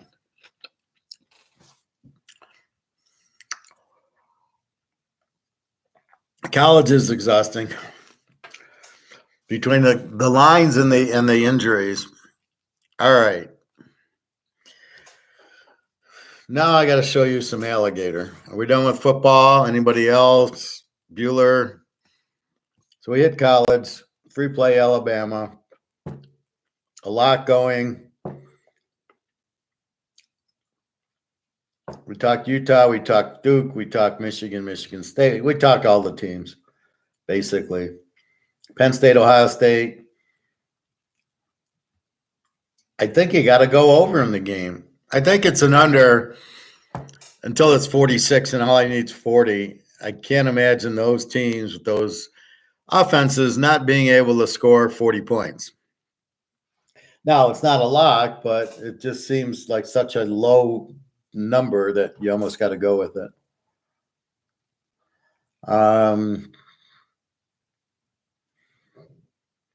SMU tonight, what they're 22-55 over Temple. Temple's kind of the W. SMU's the A. SMU, they're playing a 36 defense, should light it up. And SMU's got a 17 defense, so look for that. All right, let's go to Mark McGuire. All right, Mark. Let's start at the 10-minute mark.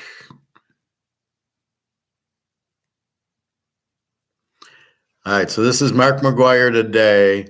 Good news on our gold. COMEX is just about blown up. I know Luke, Bobby, everybody wants to know when. Well, we've got the when answer very, very soon. So here's Mark McGuire. Is to look at why the COMEX, the only non-compliant gold and silver market exchange, if it wants to survive, that is, will be forced to comply with Basel III NSFR conditions in 2024 and ultimately become physically backed. And we'll look at how this effect will run over the Fed in 2024 shortly. But I know you had some shorter-term subscriber questions, Shane, so we can put them in the right order. All right. Yes, Andrew, we're really looking forward to that. But first, given the massive volatility we've experienced, we've had so many questions from subscribers that are looking for guidance on what you are seeing right now and what we should expect more in the immediate future here. Yeah, a really good idea at this point. Let's start by looking at the conclusion. This is the elephant in the room for most people. Let's look at the conclusion of September's month-long, right from the beginning of September, right to the end of September, this COMEX-driven paper gold and silver market selling, which actually wrong-footed and disheartened so many. Listen up, Luke. But let's observe how under the radar of the momentum-driven sell the rally stance that had been created, we had evidenced a distinct bullish change in market behavior. With these myopic traders who they'd failed to detect this change. And as they raced headlong into and beyond the insider's predetermined multi-billion-dollar options expiry trap. So to answer the question, we'll also look at why this change in market behavior is not just another short-term cycle, because that's what people think. It'll just go on and on and on forever. 50 years of it, you can understand people's thinking. Now, siloed COMEX momentums, whether they're long or short, doesn't matter where, they're always wrong at both ends of a synthetic paper market rally or sell-off. Nothing to do with supply demand of real physical. So by design, following being banned in 2013 from being able to even access the physically deliverable global over-the-counter foreign exchange markets, US traders have naturally become blinkered to what is really occurring in the 10 times larger, and now, since the 1st of January, as you say, NSFR-compliant deliverable over-the-counter gold foreign exchange markets. Now, in any marketplace, whether it's a village market stall selling farm produce or an exchange selling gold, it makes no difference. Every transaction has a buyer and a seller, and the price is determined by an equitable balance between supply and demand on that day. However, not so in the COMEX gold exchange, where the goods are never intended to be physically delivered. They're just temporarily loaned, and get the word, loaned to a speculator on margin who hopes to return the goods at a more favorable price than he borrowed it for. Now, that could be higher or lower. It was never intended to be a physical delivery. But the house can, at will, generate as much or as little of these loaned promises sufficient to control the supply-demand price. Distorted, in other words. So as nothing ever gets delivered, the supply-demand balance is rigged synthetically to very closely resemble a casino's 95% win ratio. Hence, we call it the casino. That it is And yet outside the COMEX casino bubble, led by the speculators, are completely unaware they're merely trading against the unseen, carefully managed physical leg that the house has lodged outside the containment bubble. In other words, they just see the half of the picture that the house wants them to see, and the reports that we get prove that. And we look at that in a little while, but this is fine. This is a fine balancing act. And it's really limited, though, to how many speculators can be fooled into borrowing these brilliant hedges from the market-making insiders. And with no visibility into what these short bets actually represent, namely a myopic bet against these house-held hedges, they don't even realize that they are, the multi-year speculator-powered wash and rinse cycles have been enabled since the COMEX was formed over 50 years ago. But as we will assess, thanks to Basel III compliance now forcing the long foreign exchange leg of the COMEX shorts that the speculators see, that's all they see. But that hedge is actually, that COMEX position is a hedge against a real physical position, which have become deliverable. And the closer we approach the end of the fourth quarter, our very well-connected first-tier liquidity providers report that the physical markets relied upon to underpin this fractionally settled COMEX trade will become far too thin to be able to last beyond the fourth quarter of this year. And this is 100% driven by an unfactored physical market phenomena. Since the 1st of January, Basel III NSFR regulations have forced global spot market liquidity providers to have the physical bullion on hand to deliver on request, T+2. That means I go to the spot market, I demand delivery, I get it in 2 days, assuming it's not bilaterally settled at a higher price because it's a larger order. So within reason, I get it. Now, what that does is eliminate the historical friction of a central bank or a sovereign demanding physical delivery from this 10 times larger than COMEX foreign exchange global price setting gold market. And therein lays the problem for the scope of the COMEX driven wash and rinse cycles. Each ounce, kilo and ton of gold underpinning fractionally held COMEX hedges that exits the CME LBMA ring fence further limits the scale of these historical wash and rinse cycles. Competing central banks and sovereigns are actively converting paper market synthetic output prices into physical and removing it from this CME LBMA ring fence. So far too much bullion is exiting the casino to enable these cycles to get sustainable synthetic market traction. In other words, insiders are running out of enough speculators to be able to offset their delivery exposure in this 10 times larger global foreign exchange market. Now, while these types of synthetic market price disconnects have largely been able to be managed by the officially sanctioned market-making insiders, privileged to have footprints in both markets, there have been several events over the 50 plus years paper market history where this paper to physical disconnect has become untenable. And we're once again at this juncture as we head into 2024. Only this time it's different.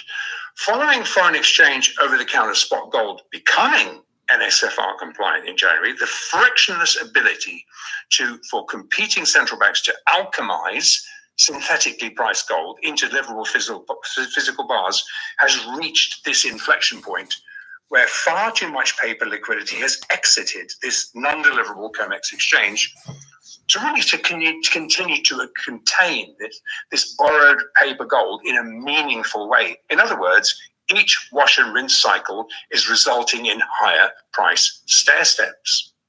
Now, Andrew, you've been outlining now for several recent episodes, and you said it again today a couple times. Now, the Fed is the only central bank trying to cap the price of gold. You know, something has to break, does it not? Yeah, Shane, and therein lays the problem for the wrong-footed Fed, which is, as you say, the only central bank still net short paper gold. Their efforts to continue to concoct a synthetically priced gold benchmark to support treasuries and the fiat-backed dollar is this foreign exchange markets. They rely on ensuring that this COMEX-derived gold price continues to be siloed and squared inside this non-delivery COMEX bubble. What spills out is a problem. And while the House can rig the shorter-term ranges, for the first time in LBMA's history, liquidity providers report that so much of this fractionally held bullion underpinning the leveraged casino chips loaned to the speculators, which is measured in CME terms or COMEX terms as open interest, but it's just chips. So much of it has flowed out of the CME LBMA ring fence that there is insufficient remaining paper market liquidity to keep this 50-year confidence trick running for much longer. This is telegraphing as we enter 2024. The plus 50-year COMEX dinosaur will no longer be fit for purpose. It has reached an inflection point where it will either have to reflect a deliverable gold price, or it could be silver, or it'll be robbed of every leveraged ounce. Where's the solution there? Of course they don't want to fail. They'll have to back it. So faced with this situation, and the Fed relying on this market to contain gold, paper gold, what are their options? So really, it's got some choices. Adding paper gold, paper market open interest, adding more than can be laid off on the captive speculators, will result in this excess leveraged non-delivery paper warrants being EFP. Do you remember EFP is 60 in exchange for physical? It's a little back door that the COMEX has. If I want to take delivery, I want to take a COMEX position, I can move it into the deliverable markets through the EFP back door. Yeah, silver's in the mix. Of it going on. People don't realize what's going on here. So, because what's happening is then, if you put too much out there, then these warrants then are converted into physical in the NSFR compliant Basel III physical delivery markets.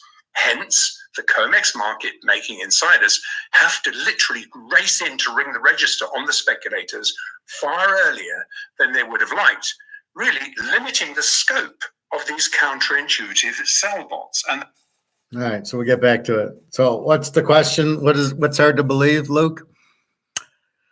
Well, I think he's right. I don't think I agree with him. You can see what's happening. It's mostly triggered by Russia, but yeah. Well, the price is going to go through the roof because it's been paper price down, which is what we keep saying, right? So because the paper price, because they keep printing, like you said, the whole month of September was the Fed. That's why the gold was down, right? The Fed printing the derivatives, pushing the price down because our friendly JP Morgan dollar, which is worthless, can't compete with gold.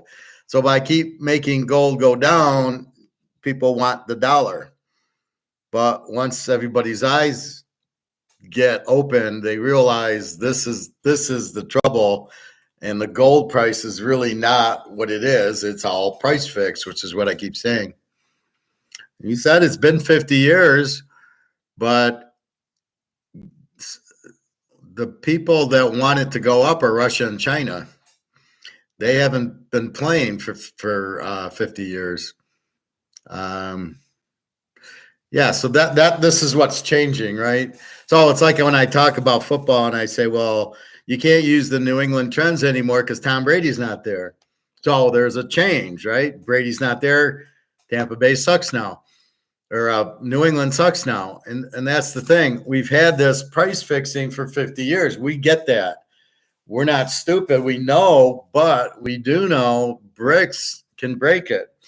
And this new Basel III, where they have to have the physical. I mean, the Fed did what it just did for 50 years. Well, we want the price of gold down. That's why when these idiots talk about, well, look at gold price in 2008, dudes, that was the paper price. Who gives a fuck? That's not What we're talking about now is the physical price of a free market, just like the Mantle cards that are 60,000. That's what the free market is. And gold is not at free market. Gold is suppressed by the government. So once we break that off, because everybody needs the gold price to go up, they will reprice it. And then hopefully we get to a free market, which is what I'm banking on, that they'll free market. Russia and China will just say, this is how much gold there is, and this is the price. And it'll be much, much higher. Will there still be price fixing? I hope not, probably a little bit, but it's in Russia and China's best interest. They get the price as high as it can go. And it's not in the US's, because all the people have dollars. They don't have any gold. Remember, US, Britain, and Canada has no gold. So they don't want a high gold price. Fucks them. And why they're not buying it now, why the US pushed it down to 18, and they didn't go buy 100 tons of it is beyond me, or 1,000 tons. But they don't believe in it. Are they this? See, this is why when he said there's a plan, I go, there's no plan. These guys are idiots. I was watching The Big Short again today, and Steve Carell's asking, like, what are they doing? And the guy says they're idiots. They don't know what they're doing. They're idiots. It's not like there's a plan. They're just too fucking stupid to understand what's going on. So he thinks it's going to break in January or sooner. Yeah, well, he thinks like early 24, and we're already we're basically going into November. So we're talking 2 months. It'll be Christmas, and then, here we go. And that's when Russia's supposed to have the gold-backed currency. The gold-backed ruble, I think, starts there, and Russia takes over BRICS January. So I think January 24 is when all the shit hits. So you got maybe 2 months to buy your gold and silver, and then cha-ching, the bell rings. All right, let's see where we are with Mark McGuire. Let's go to 35. This is his new one, so feel free to watch it.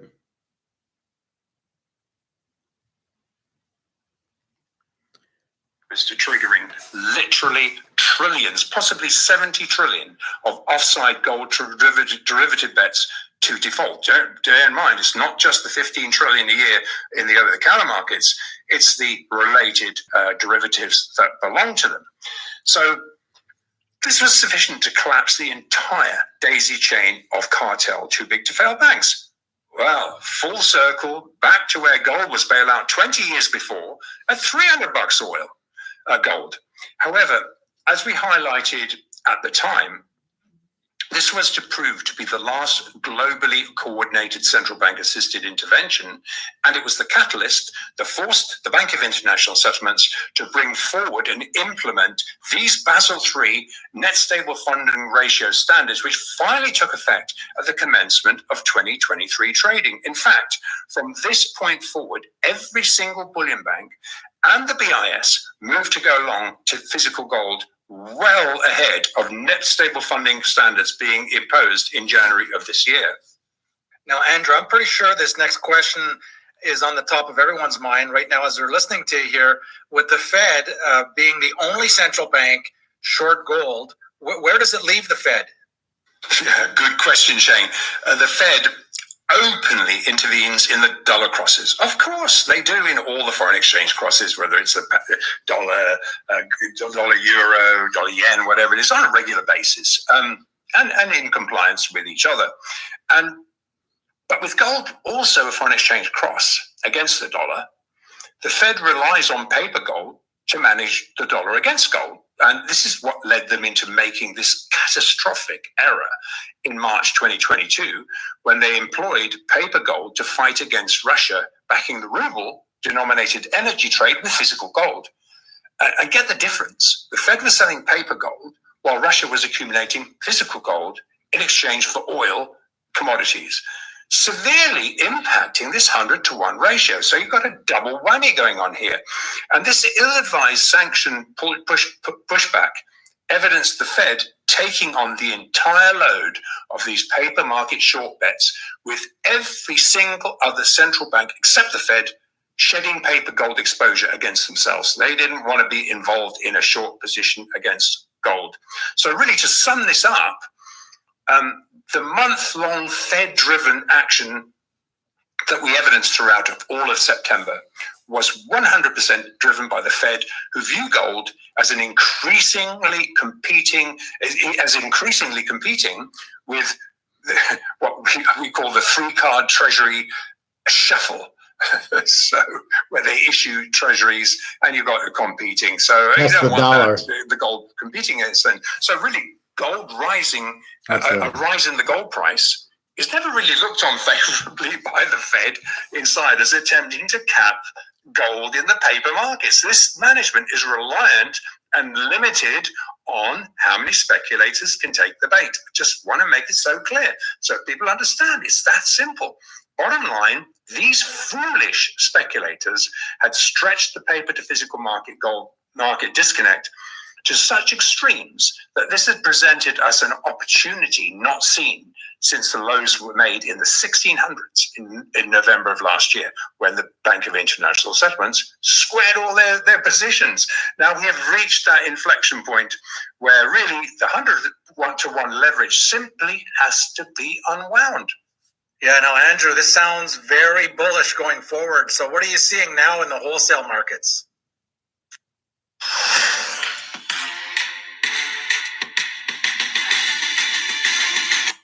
Yeah, Shane.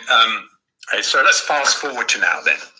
Looking forward, led by Russia, chairing the swelling group of BRICS nations in 2024, an ever larger percentage of global energy trade alongside hard commodities will increasingly get settled in non-dollar denominated multipolar jurisdictions.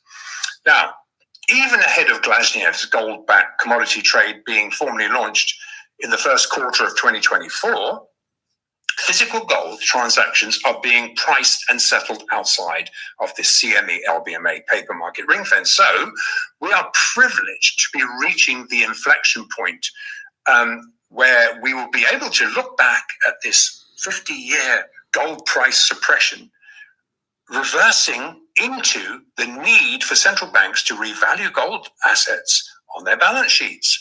Now, much as we knew that the implementation of Basel III NSFR compliance alongside gold being revalued as a first-year asset class would mark a major inflection point by the end of 2023, and 2024 is only 67 days away after this episode is published on Friday.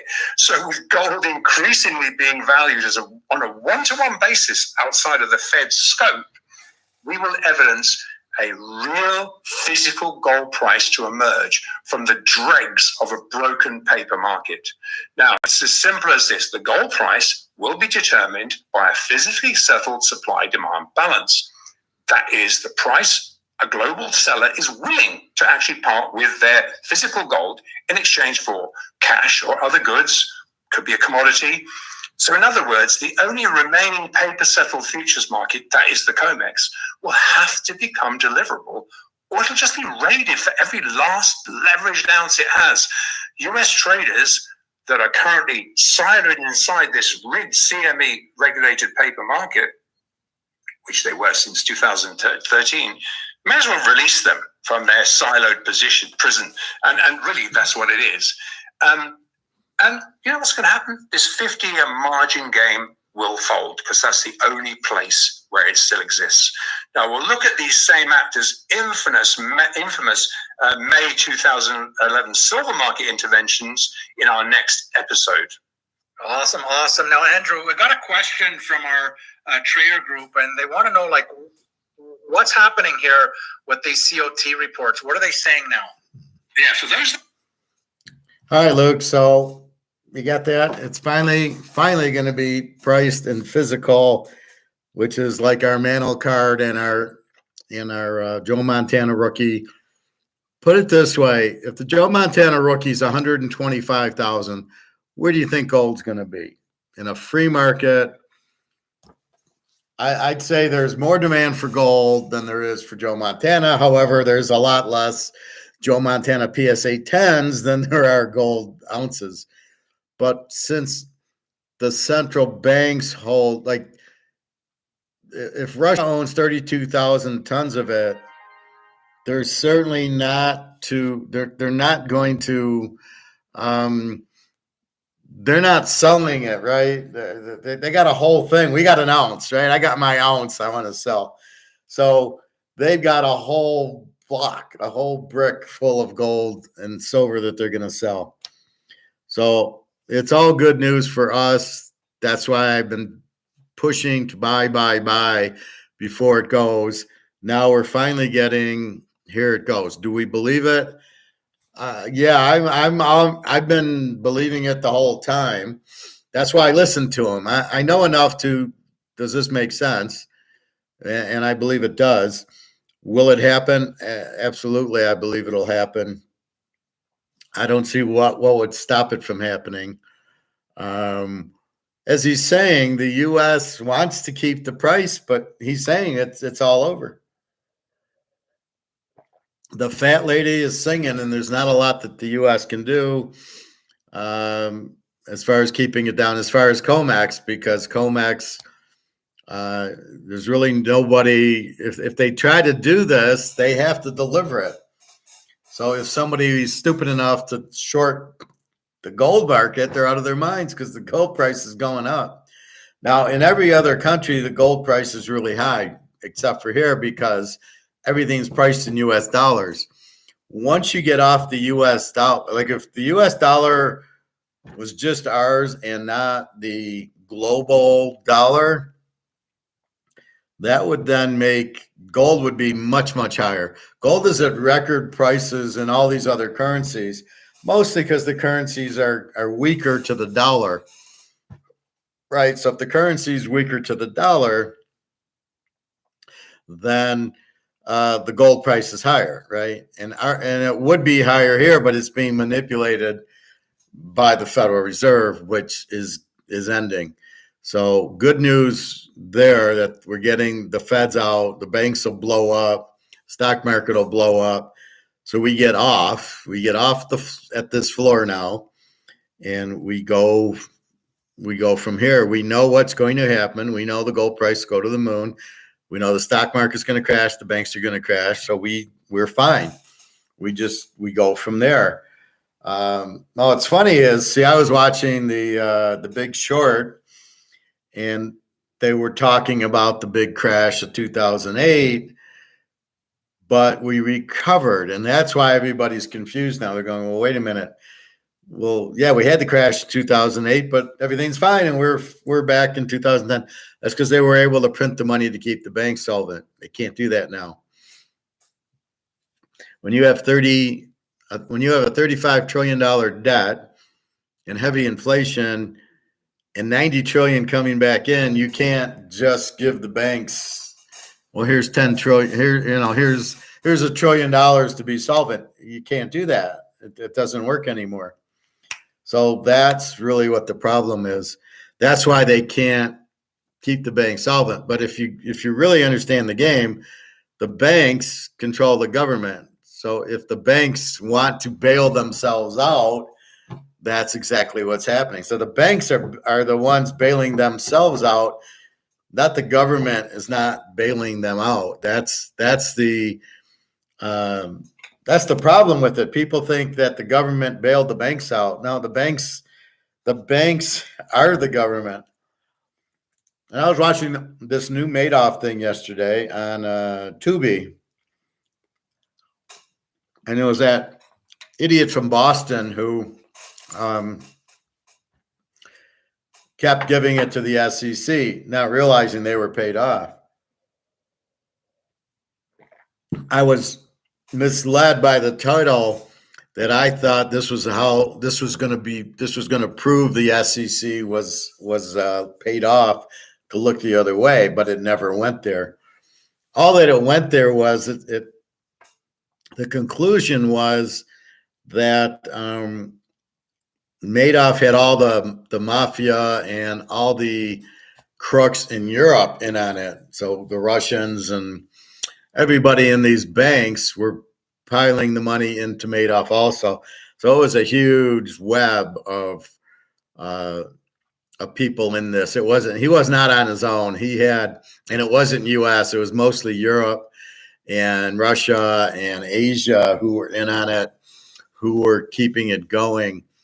And that's why he went to jail, because if he'd have talked, they'd have killed his family and him. So to keep everybody alive, it's sort of like the scene in The Godfather Part 2 when Frankie Figgs cuts his wrist in the bathtub and kills himself, and then Corleone to take care of the family. And that's kind of what happened here. Is he had to go, you say anything, your family's dead. So he said, no, I did it all by myself. And but if you think this guy did it by himself without any help, you're out of your mind. It was clearly SEC, and it was clearly JP Morgan and the mafia and all of Europe that was really running the fund. The only mistake he made is at the end, all Madoff had to do was call JP Morgan and say, print me, I need $1 billion to cover this.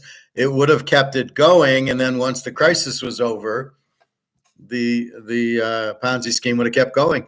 But it's going on all the time. The whole Wall Street's Ponzi scheme. All these movies, it's the same thing. They sell phony, like in the real estate trust and the attack on Wall Street.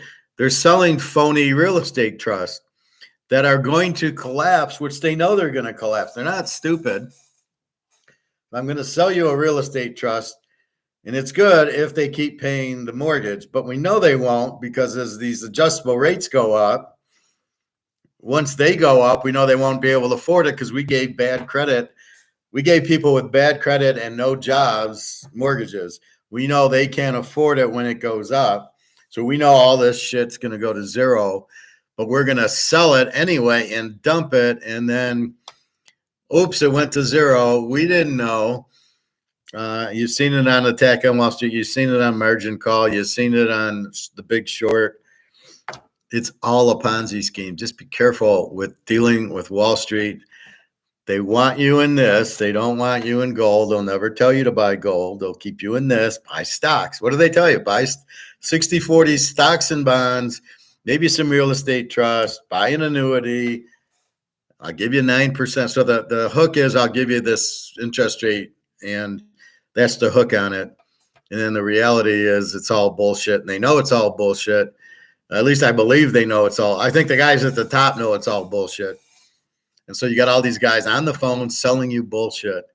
Here's a pile of shit. Why don't you buy it? And then people buy it because, again, as we talked yesterday, they have this extra money they want to invest and make money, but they're never going to let you do it.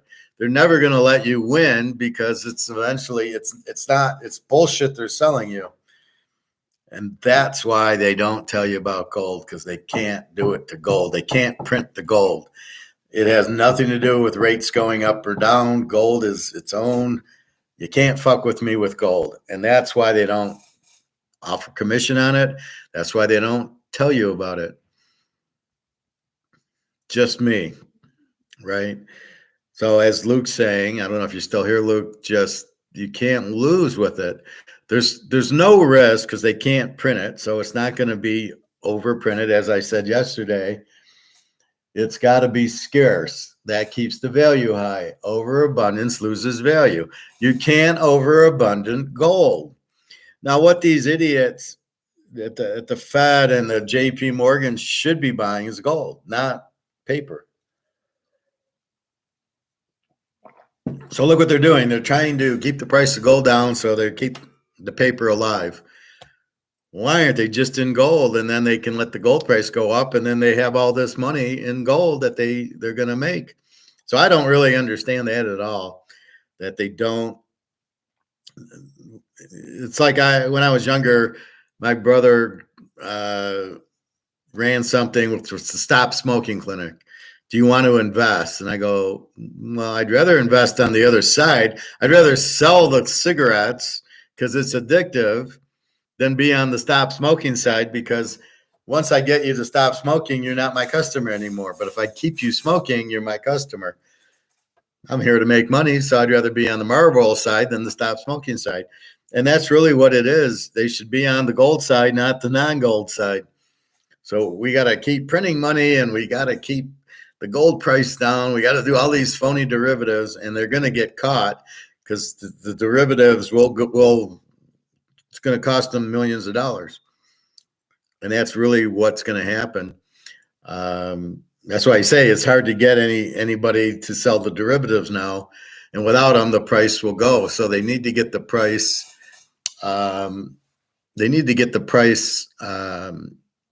That's why gold will go up, and then the lights turn on, and then people run to buy. People panic. The Titanic's sinking. We better get off, and there's no lifeboats. Well, that's gold's the lifeboat.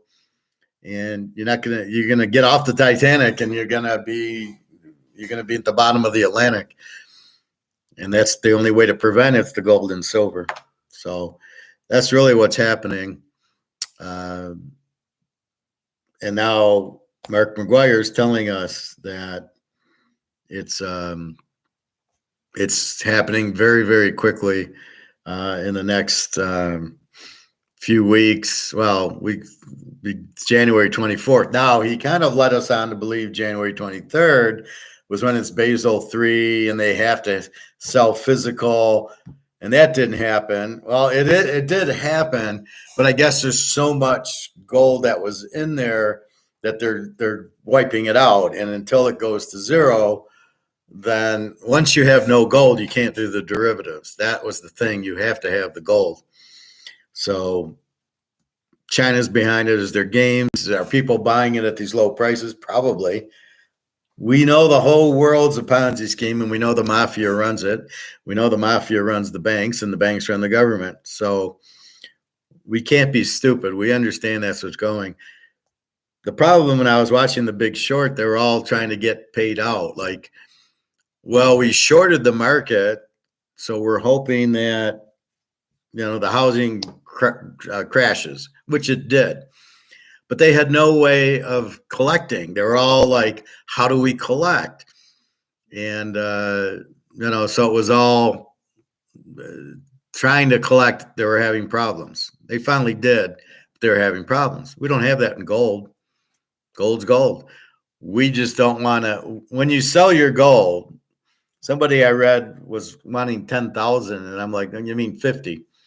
So when you want to sell an ounce of gold for 50 grand, you want to buy your house with the ounce of gold. You want to buy your car with a half ounce of gold. You don't want to change it to money and buy it if you don't have to. Now, the other thing is you don't want this when you do sell it. This is worthless. So I don't want to sell an ounce of gold for 50,000 of these. And then what do? I got crap, right? So you don't want this for your gold. Now, if you owe credit cards and you have, the key is going to be what's going to happen to this. Once you realize what's going to happen to this, you get out of it, right? So once you know this is what's going to happen, this is going to go away. This is going to go to zero. So really what the world of dollar is what's going away. The world of gold and new dollar is coming. So that's why I'm not worried. It's not going to be a collapse. It's just this, the world in dollar goes away. The world in the new dollar and the world in gold start. It's like the time for the orcs are now here. The time of men is failing. The time of the orcs is coming. And that's the thing. This is failing. And then here comes the new dollar or the gold. Now, if we have gold, why do we need to sell it? We want to eat, but what are we going to use to eat? Are we going to use, we don't want that dollar. So always keep a little bit of dollars just in case you need to eat. You don't want to sell your gold at these prices. So I wouldn't sell any gold till it's probably 50,000 an ounce. Maybe 25 if you have to. The people that are selling it now, I feel sad for, because one guy went in and, like I said, and he got 1,800 for it, and I just was like, what are you doing? Don't you understand? Just hold it. It'll be worth 50. Don't sell it now. So he's going to take his 18 because he says, you know what? For 50 years, it hasn't gone. Why would it go now? Because of brick, because of all these new things, because Brady's not on New England anymore. That's why it's going to go through the roof. But that's what everybody says, right? Even Luke, it's been forever. It's been 50 years. And he's still hopeful. But that's what everybody sees. They don't get the game. They see, well, for 50 years it's been suppressed. Why is it going to get up? Because it can't go on anymore. All these other countries want the gold price up, Russia, China, and BRICS and everything. That's the whole story. And that's what you're looking at. So that's really what you got to understand is that's the price. That's what we're looking for. And once you understand that, then that's why it's changing. But you don't want to sell your gold too cheap, and you don't want to sell it and get dollars for it. So there'll be a time when this then starts losing value. I assume they'll come out. I think in 2024, they're going to come out with a new dollar, a new euro, and a new yen.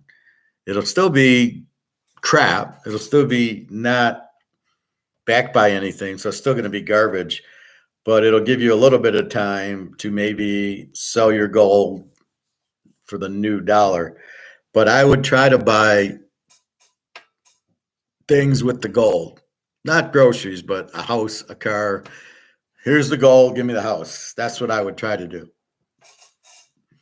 And then take it from there. And then I got a lot of 1/10 of an ounce, 1/4 ounce. I got a lot of 1/4 ounces and some 1/2 ounces.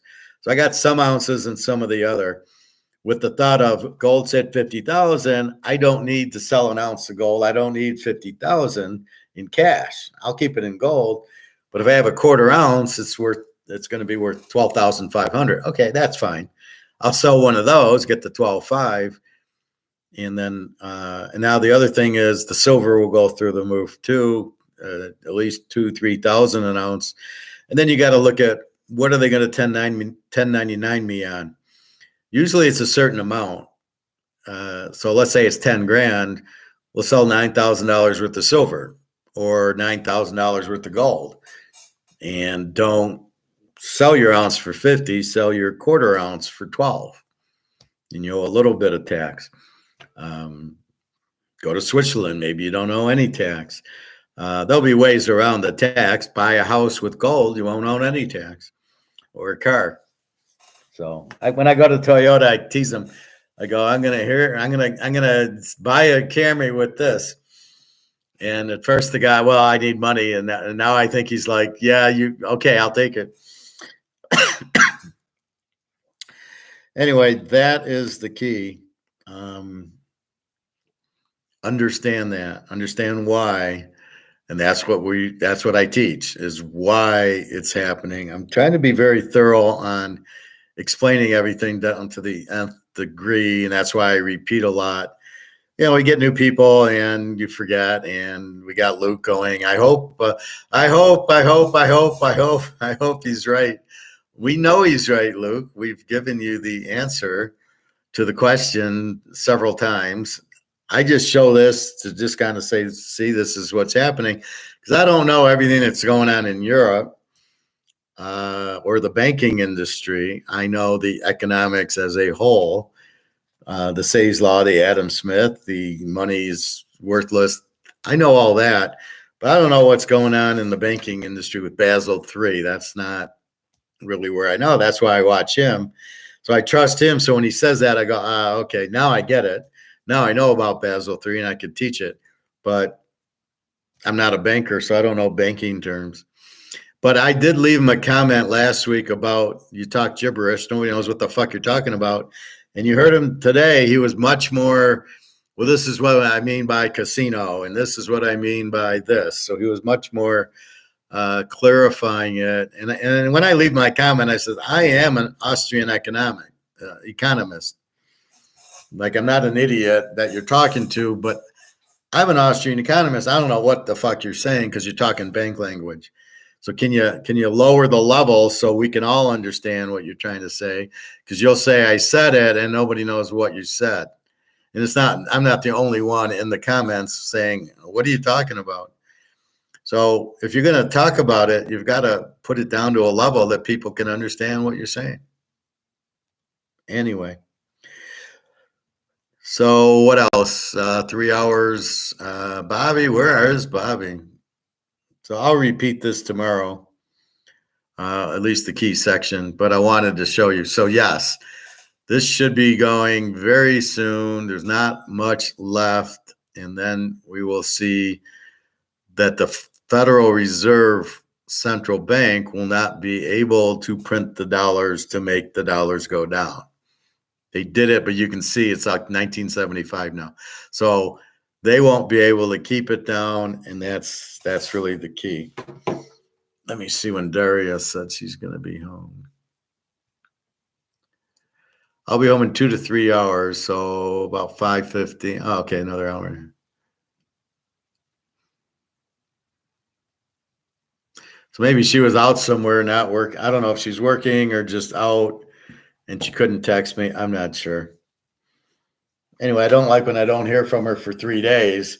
I don't understand. She doesn't have to text me every day. But again, she is in Russia. I'm here.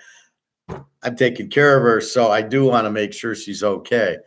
I don't care. I don't want her to lie. She can be honest with me and tell me what she was doing. I don't care. I just want her to be safe. So that's what I get a lot of the times that I try to explain to her. And she says, "You're not like the Russian men." I go, "I know I'm not like the Russian men. That's why you love me, because I'm a nice American." So anyway, that's what's going on with her. So I'm hoping to travel November. I'm supposed to go to Romania to see Irina's baby. And then I'm supposed to meet Jenna, but we're waiting. Now we got this war in Israel. We were going to go to Greece. Can we go to Greece? I don't know. I can't go to the Ukraine. Now, Jenna lives in the Ukraine. It's fairly safe where she lives, but I'm not going to go. I can't fly in there anyway. There's no airports open. So basically, we've been meeting in other cities in Europe. So we'll see. And then I'm hoping to meet Daria at Christmas time. And again, I can't fly to Russia. I can't get a visa, and I can't get a flight. So possibly Turkey sounds like the place. But anyway, that is where I am at. So I'm going to look at the pros, waiting on the injuries. College, I'll post a little bit more. Going through them with you guys really helps me because there's so many games. But then I start noticing Missouri, Oklahoma State, they're playing better.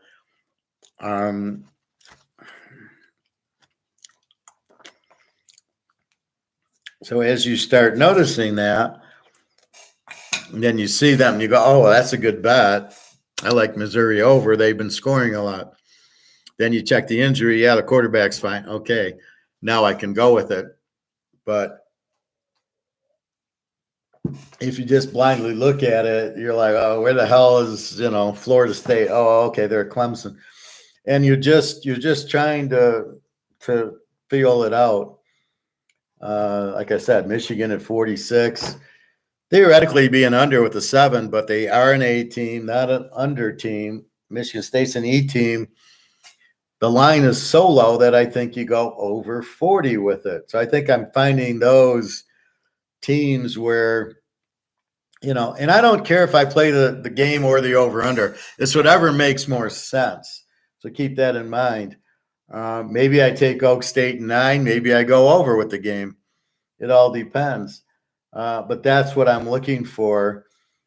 And I'm looking for the numbers. So that's really what you're looking for, is to see the way to bet it. How do I want to, Michigan State. I'm much more comfortable with the over under than I am taking Michigan minus 18 or Michigan State in 30. I don't know what's going to happen. Like every time I take Michigan minus 18 in this game at Michigan State, I lose it. There's at least 3 times I've locked Michigan in the same situation and they've lost. So I am not going to get fucked that way. I'll play the total and get fucked, but I'm not going to get fucked playing Michigan minus 18. So you just go through and you see the different plays. And then I've got the feel of putting them together. So then I really like Alabama. That's my free pick. Who do I put it with? And you're looking for like a sure thing, and then you play them that way. And that's kind of how I look at it. So that's the feel part of it. So you can't just bet them. You kind of feel it going, yeah, this is a good team. Yeah. And I'll do that in Vegas. I'll be at Caesars and I'll make a teaser bet. And I'm like, yeah, as I'm about to bet it, I'm going to put like Oklahoma with Texas. And something doesn't feel right. I go, that bet's not going to, I'll put Oklahoma with Michigan. And I go, yeah, those are 2 winners. And I'll make and that bet will win. I'll feel it. And if I played the other, it did lose. So I do have that knack of when I make the bet, knowing if I'm going to win it or not. All right. Well, we're at 3 hours. I think everybody's pooped. They got the football. We've got Mark McGuire. Where's Bobby? Anyway, have a good day. I will see you at 10 o'clock tomorrow morning. So we got the noon kickoffs and the 3:30s and all that. So we'll really tomorrow just check the lines, and then maybe we've got the injuries pretty well figured out. We'll see if the line moves. If all of a sudden USC's -7 goes to -3, Cam Rising's playing, and then we'll act accordingly. But I think this is the no Cam Rising line. USC -7 is Cam Rising's not playing. We'll also see the over/under of 54 go to 60. So if it goes USC 460, Cam Rising's playing. So a lot of these you can tell by the line what's going to happen. All right, I got to study and put up my picks. I put up some already. I put up a lock. I think I'll have more locks. Pros, I'll have locks. I'm waiting on injuries, right? Is Josh Allen playing? Okay, we're going Buffalo. What's going on with San Francisco? What's going on with San Diego? Well, I think we're okay with them. What's going on with Seattle? That's another one that could be a lock, provided we got the receivers playing. So that's where we stand with that. Anyway, so have a good night. www.teaserking.com. Thankfully, the site is up and working.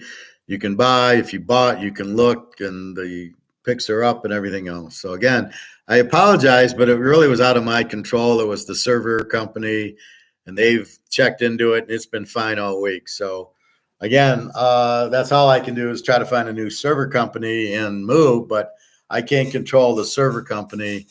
I can only control my website, which is fine. So anyway, www.teaserking.com. You need me. My email is on the site. I left my email on the class last week. So if you need to get a hold of me, do that. Otherwise, have a good weekend. Enjoy your games, the noon games, Penn State, Ohio State. And we've got Alabama's a 3:30 game. And at night, we got Utah, USC, UCLA, Stanford, Arizona State, Washington are the late games, Oregon, Washington State. So there's a bunch of good games. Even the other ones, Oak State, Missouri, and the Iowa game. I mean, so you got decent games going on. All right, everybody. Have a good day. I will see you at 10 o'clock tomorrow. www.teaserking.com. Thanks very much. Enjoy your day. Buy your gold. You got figure till the end of the year. Maybe not.